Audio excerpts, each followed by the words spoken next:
Screen आप सभी को विजिबल है? चलिए, तो ये बेसिकली हम बात करने वाले हैं, शुरू करने वाले हैं हमारा रैपिड रिवीजन वाली बातें। ठीक है, तो ये बेसिकली रैपिड रिवीजन कोर्स है, मतलब चीजें सिर्फ आपके लिए थोड़ी सी टच की जाएंगी, है ना। ऐसा नहीं है कि बहुत ज्यादा कोई डिटेल में हम बात कर पाएंगे, उसके लिए काफी समय चाहिए। तो ये रैपिड रिवीजन के बारे में बात करेंगे, हम ज्यादा ज्यादा चीजों को डिटेल में नहीं जाएंगे। तो ये उन बच्चों के लिए नहीं है जो रिसर्च करना चाहते हैं, ठीक है। अगर आप रिसर्च करना चाहते हैं तो फिर आपके लिए कोर्स नहीं है। ये बेसिकली उनके लिए है जो थोड़ा बहुत पढ़ चुके हैं, और आपके लिए सिर्फ एक ओवरव्यू आपको देखने को मिलेगा, ठीक है। चलिए, तो रैपिड रिवीजन की मैंने आपको बता दिया है, ज़्यादा डेडिकेटेड है सीआरई के लिए, ठीक है। कोशिश करेंगे कि सारे टॉपिक्स मेजर मेजर को हम टच कर पाए, ठीक है। चलिए, पहले शुरू करते हैं रेडिएशन यूनिट से। रेडिएशन यूनिट से, ठीक है।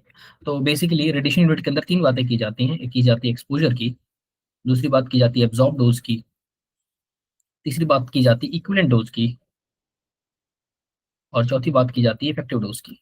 पहले इनके बारे में बात करेंगे, फिर और किसी यूनिट्स के बारे में बात करेंगे। तो पहले जो मैं आपको बात कर रहा हूँ दैट इज एक्सपोजर।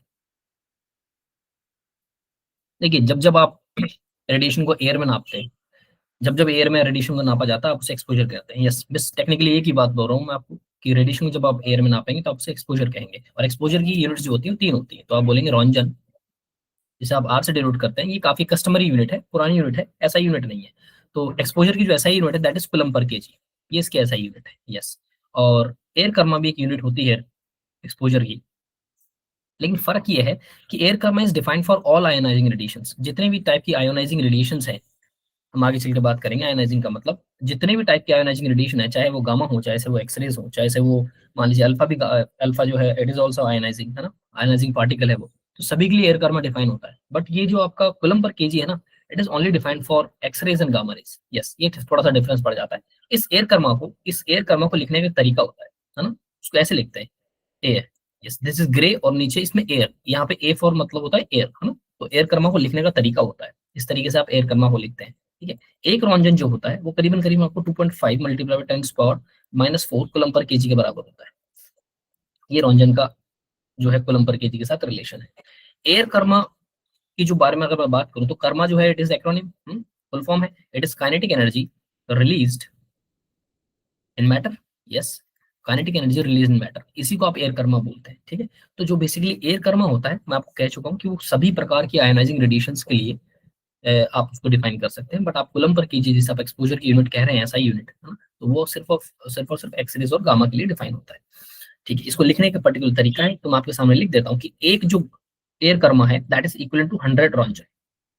वैसे टेक्निकली आपको बोलूं तो ये करीबन 114 रॉन्जन के बराबर होता है, लेकिन आप याद रख सकते हैं 100 रॉन्जन, ठीक है। तो मैं इसको दूसरे तरीके से ये भी लिख सकता हूँ कि 0.01 air kerma that is equal to 1 roentgen, ठीक है। चलिए, ये बात हमारी हो गई। एक्सपोजर, जब जब आप रेडिएशन को एक्सपोजर, जब जब आपको रेडिएशन को एयर में नापते हैं, डिफरेंस यही है कि एयर में नापा गया रेडिएशन दैट इज, उसको आप एक्सपोजर के फॉर्म में कहते हैं, ठीक है। इतना ही फर्क होता है। चलिए, अगला बोलिए। अगला is the absorb dose. Yes, second is the absorb dose. तो जो एब्जॉर्ब डोज होता है बेसिकली, उसको डिफाइन करना किसी आप मास पे डिफाइन करते हैं। It is the energy deposited per unit mass, किसी भी मास पे। अब दिक्कत ये है कि एब्जॉर्ब डोज में आपने मास को डिफाइन नहीं किया। वो मास क्या है? अब वो कुछ भी हो सकता है। जैसे मैं अगर मान लीजिए हम इस बोर्ड पे पढ़ रहे हैं, तो वो मास ये भी हो सकता है, पेन भी हो सकता है, एक रॉक का पार्टिकल भी हो सकता है ना। कुछ भी हो सकता है, किसी भी फॉर्म में हो सकता है। तो आपने मास को डिफाइन नहीं किया एब्जॉर्ब डोज के अंदर।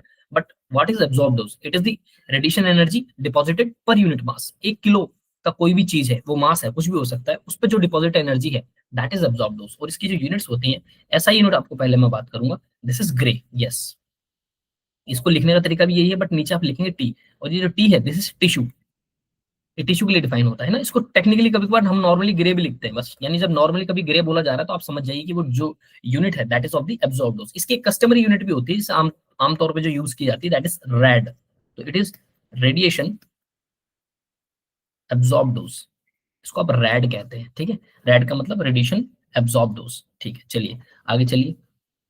एक बात आपको ये रिलेशन याद रखना है कि एक ग्रे जो होता है एब्जॉर्ब डोज का, वो 100 रेड के बराबर होता है, करीबन 100 रेड्स इक्वल टू 1 ग्रे। तीसरी बात करेंगे हम, दैट इज इक्विवेलेंट डोज।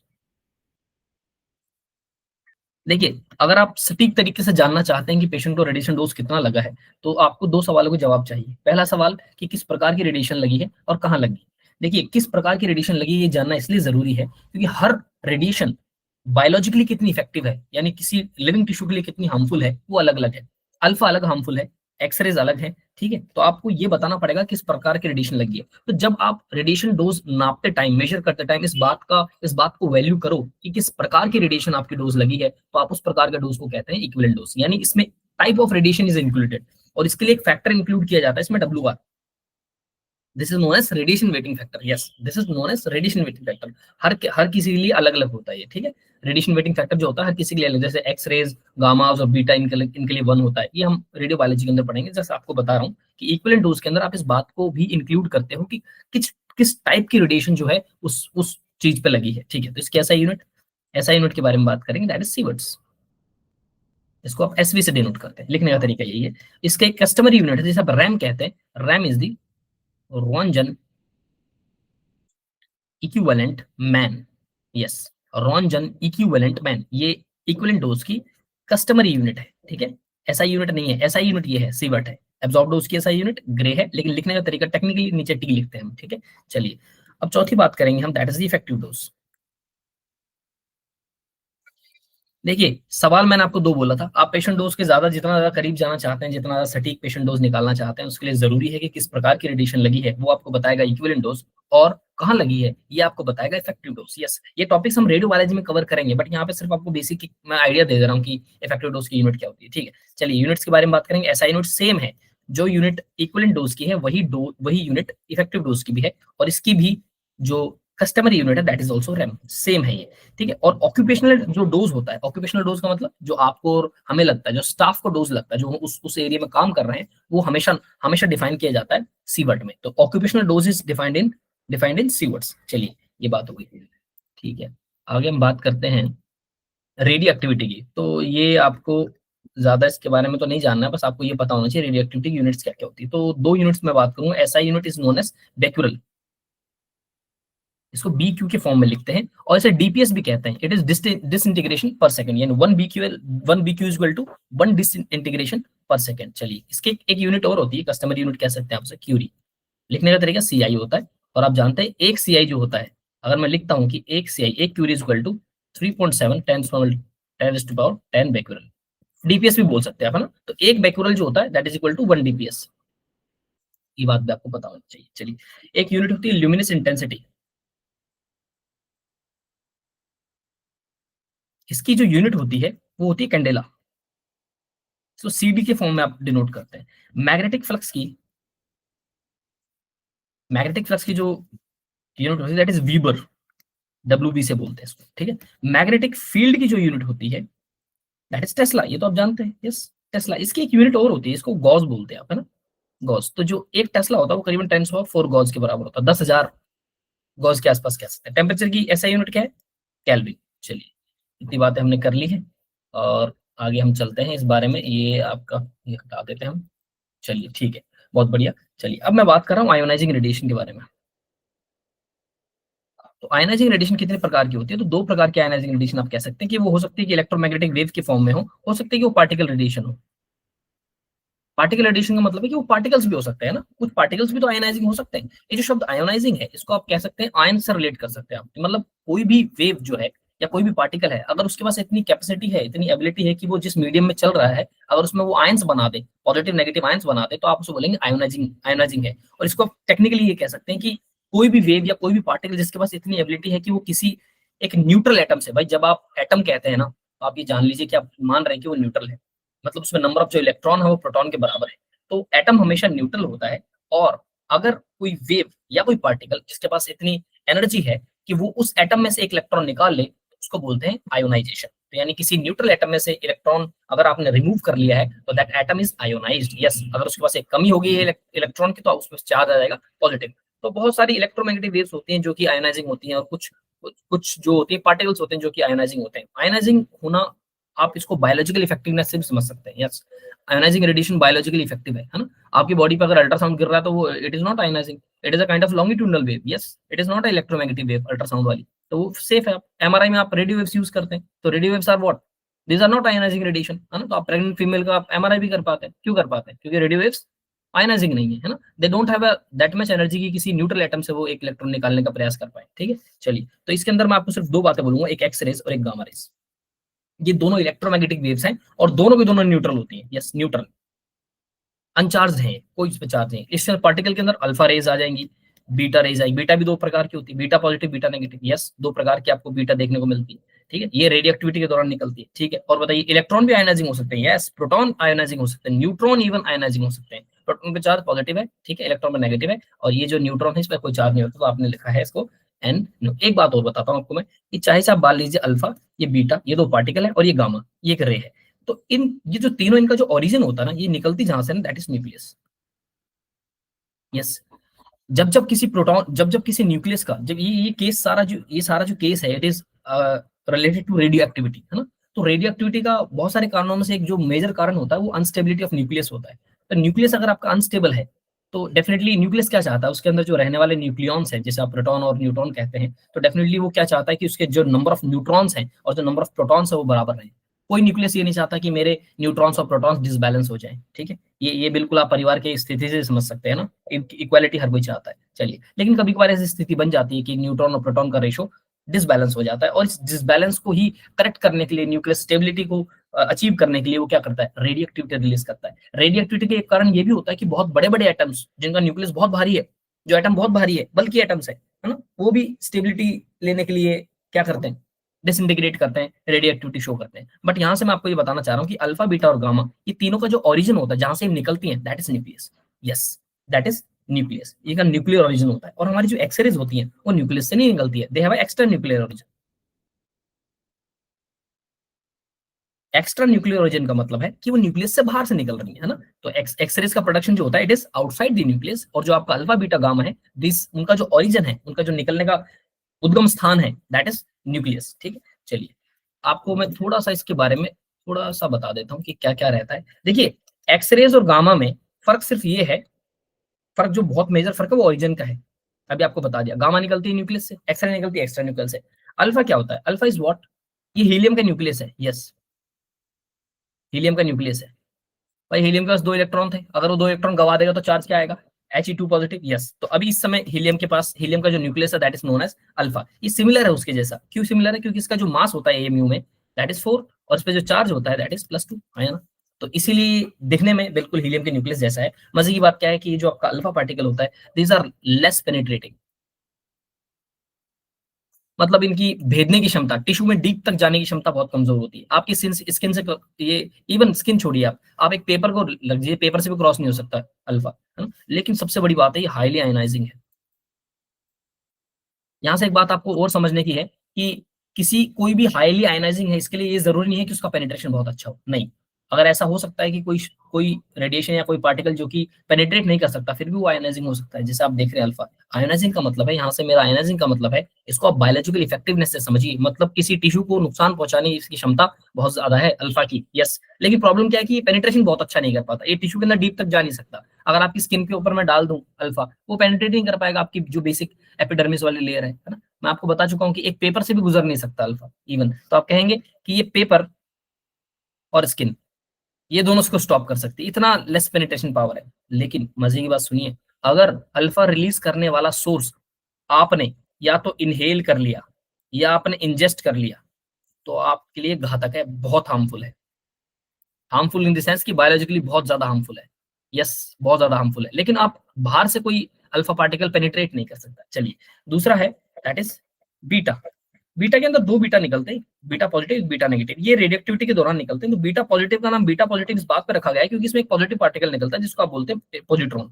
ये बेसिकली कुछ नहीं, इलेक्ट्रॉन का भाई है ना। इस पे चार्ज मास सब कुछ बराबर है, बट ऑपोजिट पोलैरिटी का है ना। तो आप कहेंगे इसे +1.6 न्यूटन पर -19 कूलम, ऐसा चार्ज है, इसे पॉजिट्रॉन बोलेंगे आप। बीटा नेगेटिव का नाम नेगेटिव इसलिए रखा है क्योंकि इसमें इलेक्ट्रॉन निकलता है। यस, ये नॉर्मल इलेक्ट्रॉन होता है, ठीक है। चलिए, तो इस पे चार्ज क्या होगा, 1.6 न्यूटन पर -19 कूलम। मजे की बात क्या है, ये जो इलेक्ट्रॉन पॉजिट्रॉन निकल रहे हैं, ये डेफिनेटली न्यूक्लियस से निकल रहे हैं। यानी अगर आपके सामने मैं एक इलेक्ट्रॉन चला दूं, मैं 10 इलेक्ट्रॉन चला दूं, तो आप क्या बोलेंगे, उसे बीटा पार्टिकल बोल देंगे? नहीं, आपको एक बात क्लियर करनी पड़ेगी कि उनका ओरिजिन क्या है। यस, जब तक ओरिजिन क्लियर नहीं है तो आप उसे बीटा पार्टिकल नहीं कह सकते। बीटा पार्टिकल, अल्फा पार्टिकल या गामा रेज, ये तीनों के तीनों न्यूक्लियस के अंदर से निकलती हैं, न्यूक्लियस को स्टेबल होने के लिए, रेडियो एक्टिविटी के दौरान होता है। चलिए, इसके बारे में एक खास बात और जान लीजिए कि जो बीटा की जो पेनिट्रेशन होती है वो स्किन को पेनिट्रेट कर जाती है। यस, आपकी स्किन को पेनिट्रेट कर जाएगी बीटा, बिल्कुल। इसको स्टॉप करने के लिए आपको क्या चाहिए, एक मेटल की शीट तो चाहिए ही चाहिए।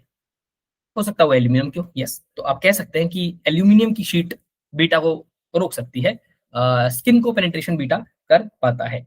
अच्छा, एक बात और बताइए, इसका मास क्या होगा? अरे मास करीबन करीबन 0 होगा भाई, एएमयू में बात कर रहा हूँ। इलेक्ट्रॉन का जो मास होता है वो एटॉमिक मास यूनिट के अंदर करीबन करीबन नेग्लिजिबल होता है, 0 होता है, ठीक है, रीचिंग टू 0 होता है, नेग्लिजिबल मास होता है एएमयू में। चलिए आगे बताएंगे। नेचुरल जो आपकी बैकग्राउंड रेडिएशन है, बैकग्राउंड नेचुरल रेडिएशन, उसकी उसका अमाउंट कितना है? तो that is 3 millisievert per year. एक ईयर में इतना आपको रेडिएशन ऐसे खाते हो आप, यस, मजे मजे में आप इतना रेडिएशन खाते रहते हैं, यस। और आपको ये रेडिएशन ज्यादा बढ़ता चला जाता है। अगर आप साउथ में जाएंगे तो जो केरला है उसके एरिया में, उसकी जो सैंड है उसके अंदर थोरियम ज्यादा है, तो वहां भी आपको नेचुरल बैकग्राउंड रेडिएशन थोड़ा ज्यादा देखने को मिलेगा। बट जनरल जो नेचुरल बैकग्राउंड रेडिएशन उसकी वैल्यू करीबन 3 मिलीसीवर्ट पर ईयर है, यस। अगर मैन मेड की बारे में बात करूँ, मैन मेड का मतलब है कि जो इंसानों ने बनाया है उसका जो रेडिएशन की यूनिट है that is 3.2 millisievert per year. आप मुझसे पूछेंगे कि largest source of natural environmental radiation क्या है? तो इन्वायरमेंटल रेडिएशन जो कि नेचुरली सबसे ज्यादा रेडिएशन कॉज करता है, नेचुरल इन्वायरमेंट के अंदर रेडिएशन कॉज करता है, that is radon.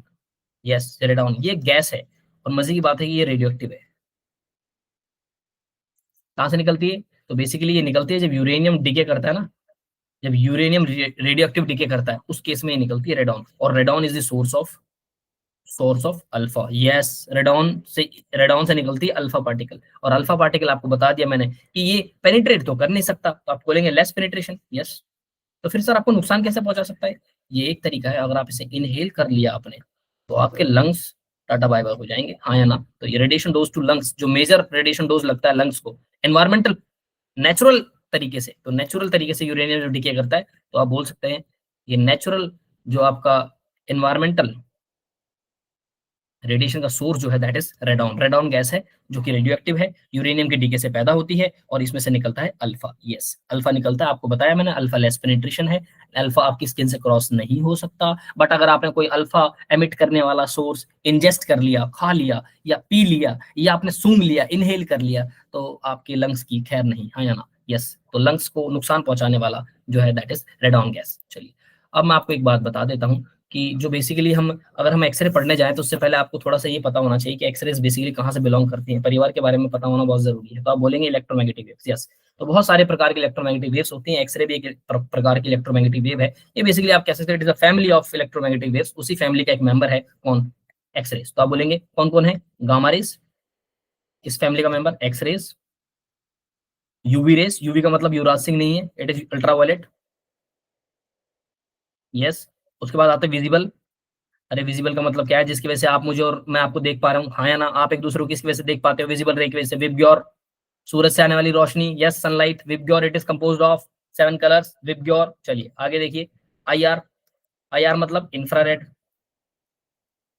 Yes, infrared. उसके बाद आती है माइक्रोवेव्स, और सबसे लास्ट में आती है radio waves.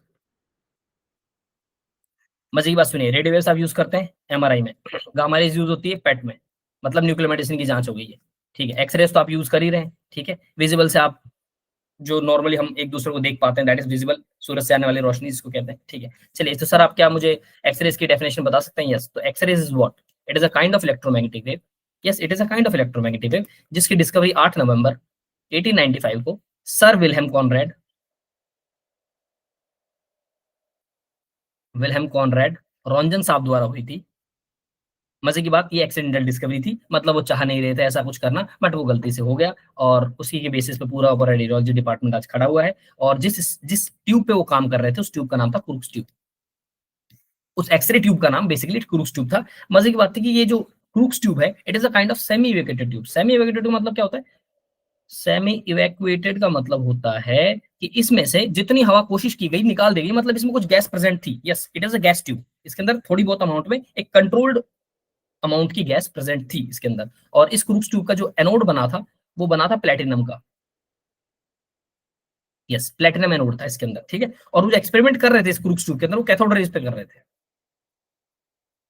Sir cathode rays क्या होती है? अरे बीम ऑफ इलेक्ट्रॉन है भाई, कुछ नहीं है, इलेक्ट्रॉन्स की beam is known as, beam of electron is known as cathode rays. चलिए एक्सरेज का नाम एक्सरे क्यों रखा गया भाई? एक्सरेज का नाम एक्सरे क्यों है?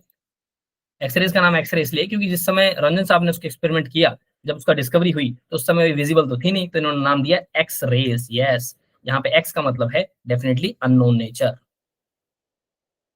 उस समय बेचारे रंजन साहब को इसके नेचर के बारे में कुछ पता नहीं था, तो इन्होंने उनका नाम क्या दे दिया, एक्स रेज। तो एक्स रेज का मतलब यहाँ पे एक्स क्या है, X is the due to the unknown nature of X rays, इसलिए आप इसे बोलते हैं। चलिए कुछ बात कर लेते हैं प्रॉपर्टीज ऑफ एक्स रेज के बारे में, कैसी दिखती है। सब दिखती तो है ही नहीं, तो बोलेंगे आप नो मास, नो चार्ज।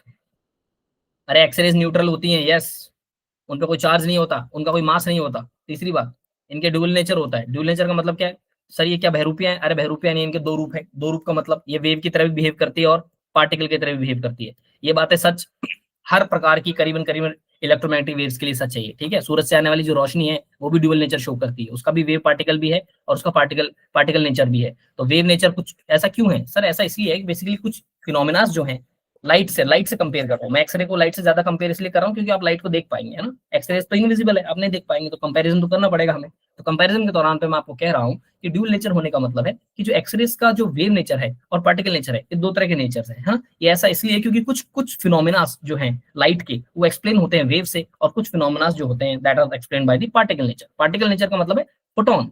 फोटोन बोलते हैं इसको, इसको आप क्वांटा भी बोलते हैं। क्या बोलते हैं? क्वांटा। और what is quanta? It's packet of energy.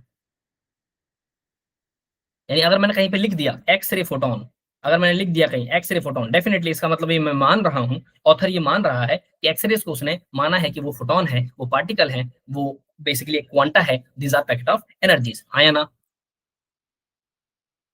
ठीक है, लाइट के लिए भी सच है ये बात, लाइट के लिए भी दोनों बातें सच है, क्योंकि कुछ फिनोमिनास एक्सप्लेन होते हैं वेव से, कुछ फिनोमिनास होते हैं एक्सप्लेन पार्टिकल से। लेकिन आप मुझसे कहेंगे कि ज्यादा एक्सरेज का कौन सा नेचर है, वेव है या पार्टिकल? तो मैं कहूंगा पार्टिकल, यस। इसलिए आपको ज्यादातर ऑथर्स की किताबों में आपको देखने को मिलेगा एक्सरे फोटोन्स। कभी आपने बहुत कम देखा होगा कि एक्सरे वेव लिखा होगा, क्योंकि ज्यादातर जो एक्सरेज का नेचर है that is more of a side of a particle. Photons के फॉर्म में ज्यादा है, क्वांटा के फॉर्म में ज्यादा है, पैकेट्स के फॉर्म में ज्यादा है। चलिए चौथी बात, इनविजिबल।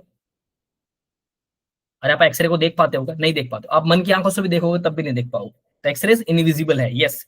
पांचवी बात, कोई मीडियम की आवश्यकता नहीं है।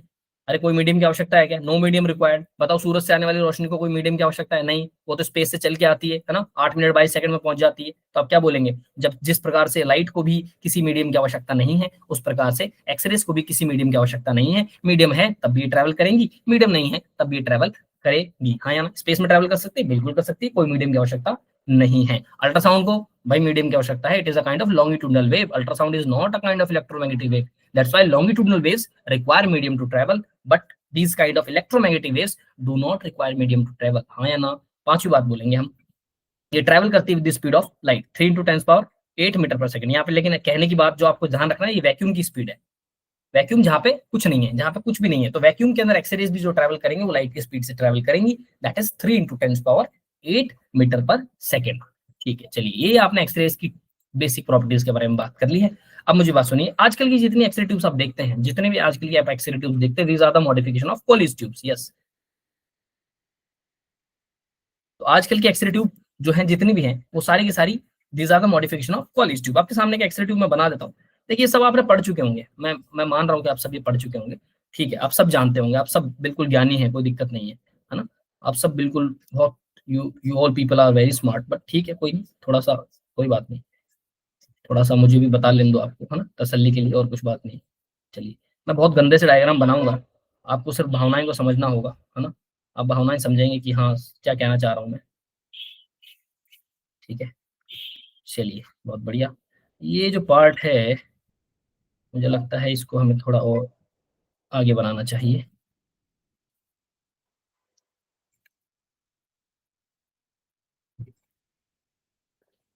यस, चलिए ठीक है,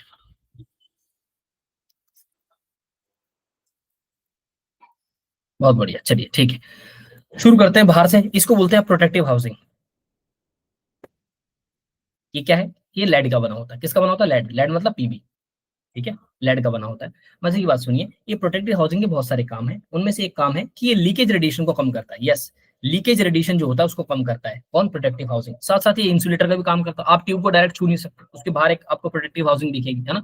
तो जो प्रोटेक्टिव हाउसिंग होती है that is made up of lead, और ये एक तरीके के इंसुलेटर का भी काम करता है। और लीकेज रेडिएशन के लिए एईआर भी एक डाटा बोलता है आपको कि लीकेज रेडिएशन कितना तक होना चाहिए। तो उसके लिए कहता है कि अगर आपकी ट्यूब अगर मैक्सिमम केवी पे चल रही है, और मैक्सिमम केवीपी पे जो भी सपोर्टेड मैक्सिमम एमए है, उस दौरान अगर आपकी ट्यूब से करीबन करीबन लेस देन निकलना चाहिए 1 मिलीग्रे एयर। याद करो, एयर कर्मा के बारे में बात कर रहा हूं मैं, ये यूनिट ऑफ कर्मा है, यस, पर आवर। इससे ज्यादा लीकेज रेडिएशन निकलना नहीं चाहिए। और वो कितनी दूरी पे? At 1 metre.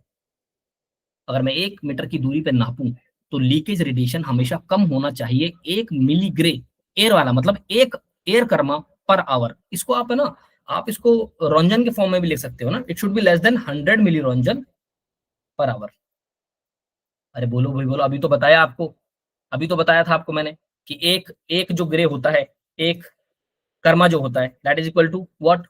100 रोंजन। अभी तो बताया था, तो ऐसे कह सकते हैं ना। तो 1 मिली ग्रे किसके बराबर होगा? वो 100 मिली रोंजन के बराबर होगा। चलिए ठीक है। तो ये पार्ट जो आप देख रहे हैं, ये पूरा पूरा कैथोड पार्ट है। कैथोड के दो पार्ट होते हैं, इसको आप फोकसिंग कप बोलते हैं और इसको आप फिलामेंट बोलते हैं। फोकसिंग कप जो होता है वो बना होता है किसका? निकल का। Yes, this is the focusing cup made up of निकल। और ये जो अंदर वाला पार्ट है, दिस इज द फिलामेंट। ये सब जानते हैं आप बिल्कुल। यस, फिलामेंट को क्या जानेंगे? फिलामेंट के किसका बना होता है? सर ये टंगस्टन का बना होता है। यस, टंगस्टन का बना होता है। इस टंगस्टन में आप कुछ एडिशन करते हैं। किसका एडिशन करते हैं? 1 से 2%, 1 to 2% आप इसमें थोरियम मिलाते हैं। यस, फिलामेंट जिससे बनाते हैं आप, उसमें टंगस्टन, इसे बोलते हैं thoriated tungsten. Yes, this is the thoriated tungsten, यानी टंगस्टन के अंदर आपने 1 से 2% थोरियम मिलाया है। इससे होता क्या है कि एक्सरे की एफिशिएंसीज बढ़ जाती है। एक्सरेज के निकलने का जो थर्माइनिक एफिशिएंसी है, हीट करने की वजह से, मान लीजिए आप हीट कर रहे हैं एक्सरेज को, तो अगर आप मान लीजिए आप थोरियम नहीं मिलाएंगे तो मान लीजिए 100 इलेक्ट्रॉन्स निकलेंगे। अगर आप थोरियम मिला देंगे तो वो 100 की जगह 150 इलेक्ट्रॉन्स निकलेंगे। तो इससे क्या है, ज्यादा निकलेंगे तो ज्यादा चलेंगे इलेक्ट्रॉन्स, और ज्यादा चलेंगे तो ज्यादा टकराएंगे। आया ना? तो आप कहेंगे कि एक्सरेज का जो नंबर है, जो ये ऐसे कह सकते हैं आप, थर्माइनिक जो एफिशिएंसी है एक्सरेज की, है ना, वो बढ़ जाती है। एमिशन की थर्माइनिक है। थर्माइनिक मतलब हीट की वजह से इलेक्ट्रॉन का निकलना, हीट की वजह से इलेक्ट्रॉन का निकलना थर्माइनिक एमिशन कहलाता है। ये फिलामेंट जो है, इसको आप हीट करते हैं ना, जब इसको हीट करते हैं तब इससे इलेक्ट्रॉन निकलते हैं। ये लीजिए, इलेक्ट्रॉन निकलते हैं ऐसे ऐसे, ठीक है, हीट करने पे। तो इसमें आपने टंगस्टन के अंदर, फिलामेंट के अंदर 1 to 2% आपने थोरियम मिलाया है। इससे दो फायदे हुए। इससे एक तो आपकी एक्सरे की एफिशिएंसी बढ़ी है, थर्माइनिक एफिशिएंसी बढ़ी है, और साथ में ट्यूब की जो लाइफ है वो प्रोलॉन्ग हो गई है। फिलामेंट की लाइफ प्रोलॉन्ग है तो आप कह सकते हैं ट्यूब की लाइफ भी प्रोलॉन्ग है। लंबी ट्यूब लाइफ आपको देखने को मिल सकती है। चलिए बहुत बढ़िया। इसमें आपको ये टारगेट वाला हिस्सा है, बहुत बढ़िया, इसे बोलते हैं आप टारगेट, जो कि बना होता है टंगस्टन का। यस, फिलामेंट भी बना है टंगस्टन का और टारगेट भी बना है टंगस्टन का। मजे की बात सुनिए, ये जो टंगस्टन है इसमें भी आप कुछ मिलाते हैं, दैट इज रिहीनियम, लेकिन ये 10% है। यस, यानी टारगेट के अंदर, जब आपने टारगेट बनाया तो उसके अंदर आपने रिहीनियम को ऐड किया टंगस्टन के साथ। तो टंगस्टन के अंदर आपने रिहीनियम मिलाने का फायदा ये है कि उससे उसकी मैकेनिकल स्ट्रेंथ बढ़ जाती है। आप ये बात सोचिए कि सामने से आने वाले इलेक्ट्रॉन जो कि कैथोड से आ रहे हैं, उनके पास काइनेटिक एनर्जी है, और वो इतनी ज्यादा काइनेटिक एनर्जी के साथ आके टारगेट पे टकराएंगे। इतनी ज्यादा काइनेटिक एनर्जी के साथ आके टकराने के लिए मैकेनिकली स्ट्रांग होना बहुत जरूरी है किसका? टारगेट का। ठीक है, तो ये जो टारगेट होता है ये माउंटेड होता है एनोड पे। यस, ये पोर्शन एनोड वाला है। और जो एनोड होता है वो बना होता है कॉपर, मॉलिब्डेनम या फिर ग्रेफाइट का। यस, तो यहाँ पे मैं आपको एक बात कह रहा हूँ कि टेक्निकली लोग इसे, एनोड को और टारगेट को इंटरचेंजेबली यूज कर लेते हैं, एक ही मान लेते हैं, बट ये एक नहीं है। आप ऐसे कह सकते हो कि एनोड के ऊपर टारगेट लगा हुआ है। आप ये वर्ड कह सकते हो कि target is mounted on the anode, target is not the anode. But आपको एमसीक्यूज में भी देखने को मिल सकता है कि एनोड जो है, वो एनोड किसका बना हुआ है, तो ऑप्शन में टंगस्टन नहीं है तो क्या करें? टंगस्टन लगाना पड़ेगा। लोग इसे इंटरचेंजेबली यूज कर लेते हैं, ठीक है, फाइन, कोई ऐसा इशू है नहीं, आप मान के चलेंगे। लेकिन आप इंटरनली जानते हैं कि जो एनोड है वो बना है कॉपर, मॉलिब्डेनम, ग्रेफाइट का, और जो आपका टारगेट है that is made up of tungsten, और टंगस्टन के अंदर आपने रिहीनियम डाला है 10%। अच्छा, इसके पीछे ये जो स्टेम है इसको बोलते हैं एनोड स्टेम, इसको बोलते हैं आप एनोड स्टेम। यस, आप लोगों के लिए मैं कलर चेंज कर देता हूँ, आप भी याद रखेंगे। चलिए, एनोड स्टेम। ये जो एनोड स्टेम जो है, ये बेसिकली बनी होती है मॉलिब्डेनम की। यस, एमओ लिख दे रहा हूं मैं, मॉलिब्डेनम की बनी होती है। और मॉलिब्डेनम जो होता है, it is a poor conductor of heat. Yes, molybdenum से हीट जा नहीं सकती है। यस, कम जा सकती है ना, कम जा सकती है का मतलब है it is a poor conductor of heat. और पुअर कंडक्टर हीट होने का कारण, मतलब जो हीट यहाँ पैदा होगी, जो भी हीट यहाँ पैदा होगी वो यह इस मॉलिब्डेनम तक तो आएगी, बट इससे आगे नहीं जा पाएगी। इससे आगे नहीं जाने का रीजन ये है कि अगर हीट आगे नहीं जाएगी तो ये जो रोटर वाला पार्ट है, जो रोटरिंग जो घूम रहा है ना, ये this is the rotor part, जिसको मैंने अभी अंडरलाइन किया। तो ये जो रोटर पार्ट है, इसके अंदर बेरिंग्स होते हैं, उसकी हीट टेम्परेचर नहीं बढ़ेगा, उसका टेम्परेचर नहीं बढ़ेगा। तो उसके टेम्परेचर ना बढ़े तो एक बीच में एक आपको क्या करना था, एक इंसुलेटिंग पार्ट देना था। तो वो आ गया आपको एनोड स्टेम, जो कि मॉलिब्डेनम की बनी होती है। और ये जो पार्ट होता है, this is known as stator. और ये जो स्टेटर क्या होता है? Stator is a kind of, what is stator? ये सीरीज ऑफ इलेक्ट्रोमैग्नेट्स है ना, स्टेटर इज इलेक्ट्रोमैग्नेट्स। और ये जो रोटर है, इसको आप बोलते हैं रोटर, और रोटर बना होता है कॉपर का। कॉपर, और साथ में इसमें सॉफ्ट आयरन यूज करते हैं। यस, तो जो रोटर होता है वो सॉफ्ट आयरन और कॉपर का बना होता है। इसके ठीक नीचे यहाँ पे विंडो वाला पार्ट होता है जो थिन होता है। बाकी का जो आप देखेंगे ना, ट्यूब का अगर बाकी देखें तो थोड़ा थिक पार्ट है, ये थिन पार्ट है, ये विंडो है, यहाँ से एक्सरेज निकलेंगी, ठीक है। और ये जो एनवलप आप देख रहे हैं, जिस जो भी मैं अंडरलाइन कर रहा हूँ, ये ग्लास का भी बना हो सकता है और ये मेटल का भी बना हो सकता है। यस, इतनी बातें आपको पता होनी चाहिए। ग्लास का बना है तो इसमें से पायरेक्स ग्लास होता है, जो कि बहुत ज्यादा हाई टेम्परेचर को ये क्या कर सकता है, ये विथ स्टैंड कर सकता है, हाई टेम्परेचर को, बहुत ज्यादा हाई टेम्परेचर को ये झेल सकता है। अच्छा, मजे की बात है, क्योंकि ये रोटेटिंग पार्ट है, तो रोटेटिंग पार्ट के अंदर आप देखेंगे समय के साथ हो सकता है ऐसा कि इसके अंदर जो है फ्रिक्शन पैदा हो जाए, तो इस फ्रिक्शन को कम करने के लिए आप इसमें ऑयल यूज करेंगे। यस, अगर आप ऑयल डालेंगे, नहीं यूज कर सकते आप ऑयल। ऑयल कैसे यूज करोगे आप? ऑयल यूज करोगे इतने हाई टेम्परेचर ऑयल वेपराइज हो जाएगा। वेपराइज हो जाएगा तो मैं आपको बोल रहा हूँ, ये ट्यूब आप देख रहे हैं, it is a modification of Collins tube. और कॉलिस ट्यूब का सबसे पहला जो काम था, that is it is a vacuum tube. Yes, जो कॉलिस ट्यूब आजकल की जो मॉडर्न ट्यूब है, वो सारी की सारी कॉलिस की ट्यूब पे बेस्ड है। और कॉलिस ट्यूब का जो मुख्य बात थी कि वो वैक्यूम ट्यूब है, इसके अंदर गैस नहीं होती है। अगर आपका ऑयल वेपराइज हो जाएगा तो मुझे बताइए, क्या वैक्यूम खराब हो जाएगा? और वैक्यूम खराब हो जाएगा तो आप इसमें ऑयल यूज नहीं कर सकते, इसलिए इसमें यूज करते हैं मेटालिक लुब्रिकेंट्स। सिल्वर, एजी, यस, चांदी, जो एजी होता है, सिल्वर होता है, वो यूज किया जाता है इसके अंदर as a lubricant. Yes, as a lubricant use किया जाता है, ताकि वैक्यूम डिस्टर्ब ना हो। हम चाहते हैं कि इसमें गैस प्रोड्यूस ना हो। यस, और ये जो प्रोटेक्टिव हाउसिंग हाउसिंग है, जो ट्यूब देख रहे हैं, इसके चारों तरफ आप जो मैं भी क्रॉस बना रहा हूँ ना, इसके अंदर क्या होता है? इसके अंदर होता है ऑयल। इसके अंदर क्या होता है? ऑयल होता है। ये जो ऑयल होता है, it is a kind of insulating oil, है ना। ये इंसुलेशन प्रोवाइड करता है, साथ साथ ही हीट डिसिपेशन का काम भी करता है। समझ पा रहे हैं आप मेरी बात को? हीट डिसिपेशन का काम भी करता है और ये इंसुलेटिंग भी होता है। चलिए, इतनी बातें आपने इसमें समझ ली है। एक बात मैंने आपको अभी बोला कि ये जो ट्यूब है, ये ग्लास की भी बनी हो सकती है, ये तो पायरस ग्लास की भी हो सकती है, और ये मेटल की भी हो सकती है। तो मैं आपको एक बात कहता हूँ कि जो हाई एक्सरे कैपेसिटी वाली एक्सरे ट्यूब्स होती हैं, आप सीटी की ट्यूब्स देखेंगे, डीआर मशीन की ट्यूब्स देखेंगे, आजकल की जितने एक्सरे ट्यूब्स देखेंगे, सारी मेटालिक एक्सरे ट्यूब्स हैं। मेटालिक एक्सरे ट्यूब के बहुत सारे फायदे हैं, है ना। तो मेटालिक एक्सरे ट्यूब्स होता है, दे आर मोर एफिशिएंट, मोर ज्यादा ड्यूरेबल होती है, ज्यादा लंबे समय तक चलती हैं। और साथ में ये क्या होता है कि ट्यूब की आर्किंग, मतलब शॉर्ट सर्किटिंग को बहुत प्रिवेंट करती है ना। ट्यूब आर्किंग मेटल वाले एक्सरे ट्यूब्स में कम होता है। और आपको आगे चल के मैं बताऊंगा कि ऑफ फोकस रेडिएशन को भी कम करने के लिए मेटालिक एक्सरे ट्यूब्स यूज होती है। तो मेटालिक एक्सरे ट्यूब के दो फायदे हैं, ये ट्यूब का इलेक्ट्रिकल बैलेंस को बिगड़ने नहीं देती है, ठीक है, ट्यूब आर्किंग नहीं हो पाता है। चलिए, ठीक है, ये मैं हटा देता हूँ आपके सामने। ठीक है, एक ट्यूब वापस मैं आपके सामने बनाऊंगा फिर से, वही गंदा सा डायग्राम। सर आपने डायग्राम चेंज कर दिया, कोई बात नहीं, मैं आपको कह चुका हूँ, भावनाओं के समझना आपको। यस, मैं क्या कहना चाह रहा हूँ वो सब बात समझ में आ। चलिए, ये रहा फोकसिंग कप, ठीक है, ये बाहर वाली प्रोटेक्टिव हाउसिंग है। तो पहली बात करेंगे कैथोड के बारे में। कैथोड क्या है?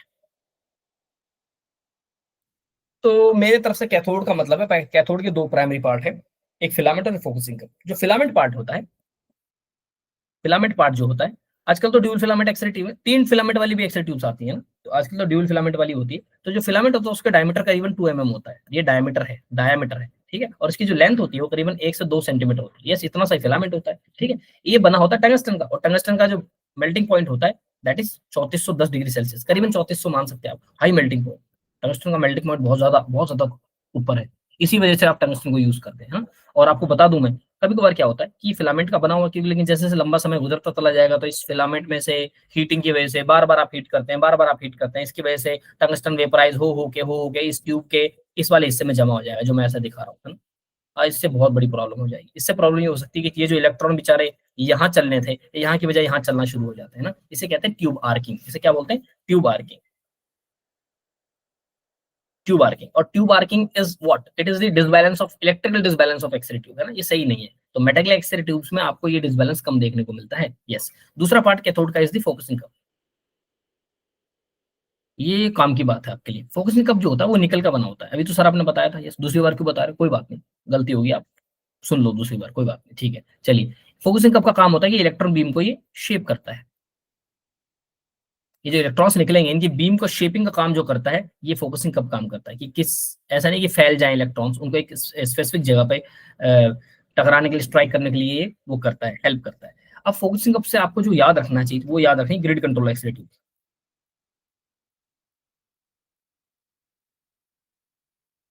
ये एक्सिलेटिव काफी ज्यादा एडवांस मशीनों में यूज होती है। एडवांस मतलब एंजियोग्राफी की मशीन कह लीजिए आप। एंजियोग्राफी की मशीन की जो रिक्वायरमेंट होती है, उसकी ट्यूब की जो रिक्वायरमेंट होती है, वो रैपिड सीरियल एक्सपोजर चाहिए उसमें। रैपिड मतलब तुरंत ऑन ऑफ ऐसे एक्सरेस होने चाहिए उसमें।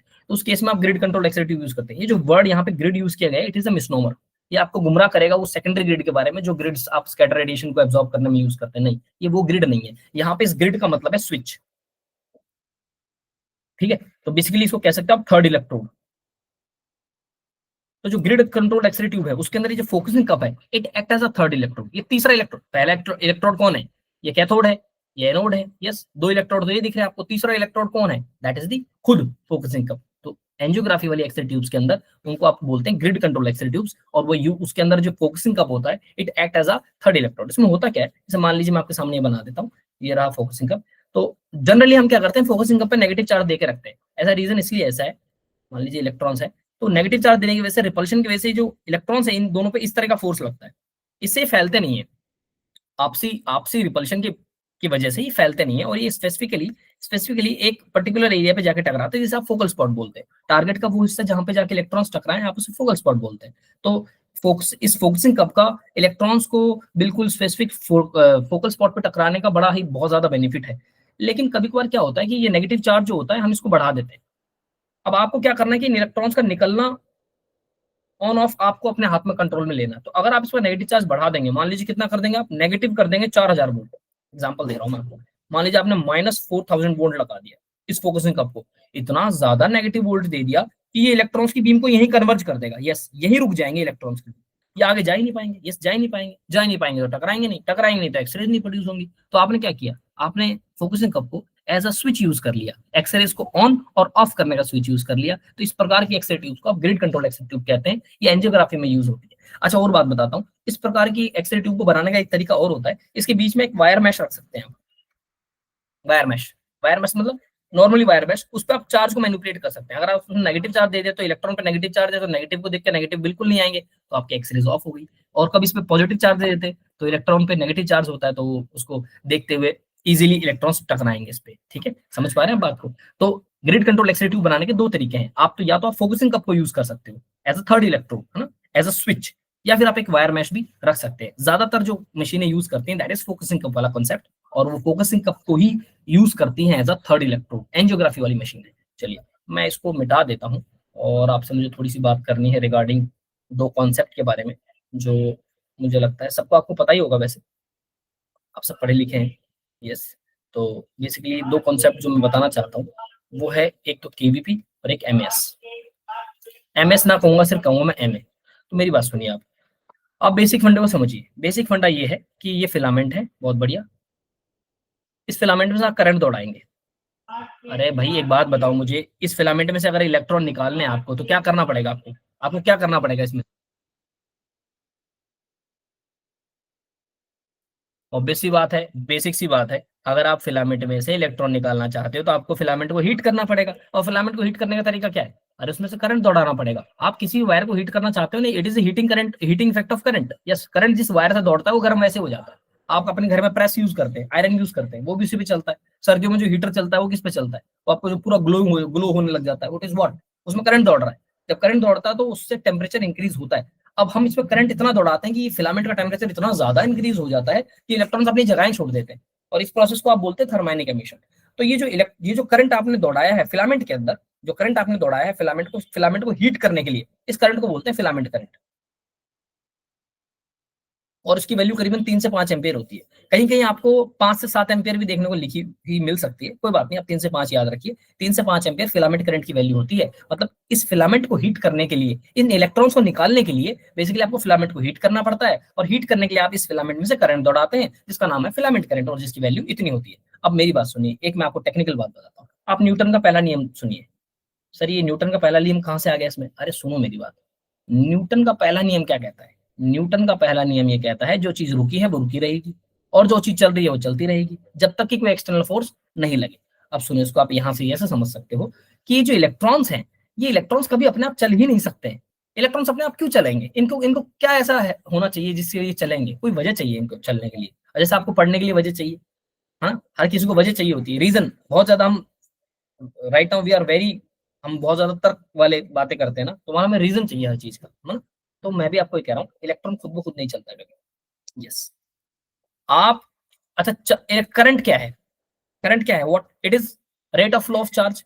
अरे चार्ज का चलना, टाइम के रिस्पेक्ट में, वो करंट कहलाता है। ये इसे तो बोलते हैं I equal to Q by T. और हमारे केस में वायर्स में कौन दौड़ता है, चार्ज की जगह कौन दौड़ता है, इलेक्ट्रॉन। इलेक्ट्रॉन पे तो चार्ज है, नेगेटिव चार्ज दौड़ता है। तो मैं एक टेक्निकली बात कह सकता हूँ कि करंट इज व्हाट, इलेक्ट्रॉन का चलना करंट कहलाता है। एक बिल्कुल लेट मैन टर्म में बात कर रहा हूँ मैं आपसे, है ना। तो इलेक्ट्रॉन का चलना करंट कहलाता है, इतनी बात आप जानते हैं। चलिए, तो इलेक्ट्रॉन का चलना अगर करंट कहलाता है और इलेक्ट्रॉन खुद ब खुद नहीं चलते, तो क्या उसको, कौन उसको पुश कर रहा है चलने के लिए, तो that is voltage. Yes, voltage चाहिए आपको। आपके घर में एक बात बताओ, आपके घर में 220 वोल्ट आती है, वो आती क्यों है? वो इसीलिए आती है क्योंकि इलेक्ट्रॉन्स खुद ब खुद नहीं चलेंगे, आपको उसको पुश करना पड़ेगा इलेक्ट्रॉन को। तो जो इलेक्ट्रॉन्स की पुशिंग फोर्स है, जो उनको धक्का मार रही है, दैट इज वोल्टेज। इसको एक टेक्निकली तो नहीं कह सकते, बट ठीक है, आप इसे ईएमएफ कह सकते हैं। It is electromotive force. Electromotive force, electron को चलाने वाली फोर्स। वैसे में इसको आप पोटेंशियल डिफरेंस कह सकते हैं। यस, पोटेंशियल डिफरेंस भी कह सकते हैं। मैं आपसे एक बात बोलूं, अगर आप बहुत टेक्निकल फिजिक्स में चले जाएंगे तो इलेक्ट्रोमोटिव फोर्स और पोटेंशियल डिफरेंस में थोड़ा सा डिफरेंस होता है। वो डिपेंड करता है कि अगर आपकी बैटरी पे कुछ कनेक्शन नहीं है, तो उस केस में जो बैटरी का वोल्टेज है दैट इज ईएमएफ। जब आपने कुछ कनेक्ट कर दिया दैट इज पोटेंशियल डिफरेंस। लेकिन आप समझने के लिए मान सकते हैं कि वोल्टेज का नाम ही ईएमएफ है, दैट इज इलेक्ट्रोमोटिव फोर्स। तो इलेक्ट्रॉन को चलाने वाली जो पुशिंग फोर्स है, जो धक्का मार के इलेक्ट्रॉन को चलाने वाली फोर्स है, दैट इज वोल्टेज। आपके घर में भी 220 वोल्ट आती है, इसलिए कभी कभार आपकी वोल्टेज डिम हो जाएगी ना। जब आपकी वोल्टेज कम हो जाएगी तो आपकी लाइट बल्ब सारे के सारे डिम हो जाते हैं। क्यों? क्योंकि इलेक्ट्रॉन की चलने की गति कम हो गई है। अरे इलेक्ट्रॉन की स्पीड बनाने के लिए कौन चाहिए? वोल्टेज चाहिए। तो आप बोलते हैं देखिए बाजू वाले की भी तो हुई है, ऐसे तो बोलते हैं ना, पहले देखो चलो बाजू वाले में, बाजू वाले के घर में लाइट आ रही नहीं आ रही, हाँ ऐसे देखते हैं आप, ऐसे बोलते हैं आप। चलिए, तो वोल्टेज डाउन होने से इलेक्ट्रॉन की चलने की गति कम हो जाती है, क्योंकि इलेक्ट्रॉन को चलाने वाला कौन है? वोल्टेज है। तो अब मुझे एक बात बताइए, आप फिलामेंट में से करंट दौड़ा रहे हैं, करंट क्या है? It is flow of electron, electron का चलना। लेकिन इलेक्ट्रॉन खुद ब खुद चलेंगे नहीं, तो भाई इस फिलामेंट को आपको वोल्टेज देना पड़ेगा। यस, मैं आपको समझाना चाह रहा हूँ, this is the filament voltage. और फिलामेंट वोल्टेज की वैल्यू होती है करीबन 10 से 12 वोल्ट।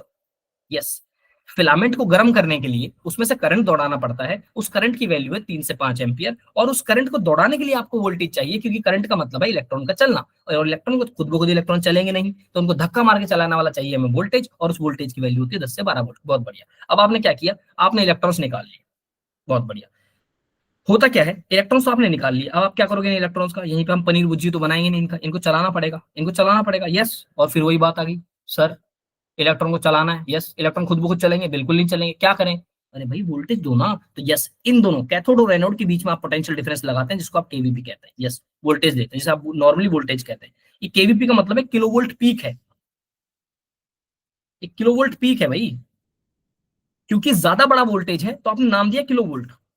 अरे ग्राम और किलोग्राम वाली कहानी वही है ना। ज्यादा बड़ा वोल्टेज नाम दे दिया आपने केवीपी। तो आप बोलेंगे डेफिनेटली इन इलेक्ट्रॉन को चलाने के लिए भी आपको बीच में वोल्टेज लगाना पड़ता है। किसके बीच में? कैथोड और एनोड के बीच का जो पोटेंशियल डिफरेंस होता है, कैथोड और एनोड के बीच का जो ईएमएफ होता है, कैथोड और एनोड के बीच का जो वोल्टेज होता है, that is known as kVp. Yes, जितना ज्यादा केवीपी आप बढ़ाएंगे, केवीपी आप बढ़ाते चले जाएंगे, उतनी तेज गति से इलेक्ट्रॉन चलेंगे। तेज गति से चलेंगे तो तेज गति से यहाँ फोकल स्पॉट पर टकराएंगे और ज्यादा एनर्जेटिक एक्सरेज निकलेगी। यही तो कहते हैं कि केवीपी डिसाइड दी एक्सरेज की एनर्जी। क्यों डिसाइड करता है? क्योंकि वो इलेक्ट्रॉन की स्पीड बढ़ा देता है। क्योंकि इलेक्ट्रॉन को चलाने वाला कौन? वोल्टेज। जब आप इसको चला रहे हो, तो डेफिनेटली चलाने के लिए आपको कुछ चाहिए ना, तो इसी को बोलते हैं वोल्टेज। अब मुझे एक बात बताओ, क्या इलेक्ट्रॉन का चलना करंट कहलाता है? Rate of flow of electron is known as current ना। तो मुझे बताओ, क्या यहाँ पे इलेक्ट्रॉन चले हैं? अरे भाई ट्यूब के अंदर इलेक्ट्रॉन चल के तो जाएंगे, उड़ के तो जाएंगे नहीं। यहाँ से यहाँ कैसे जाएंगे? चल के जाएंगे।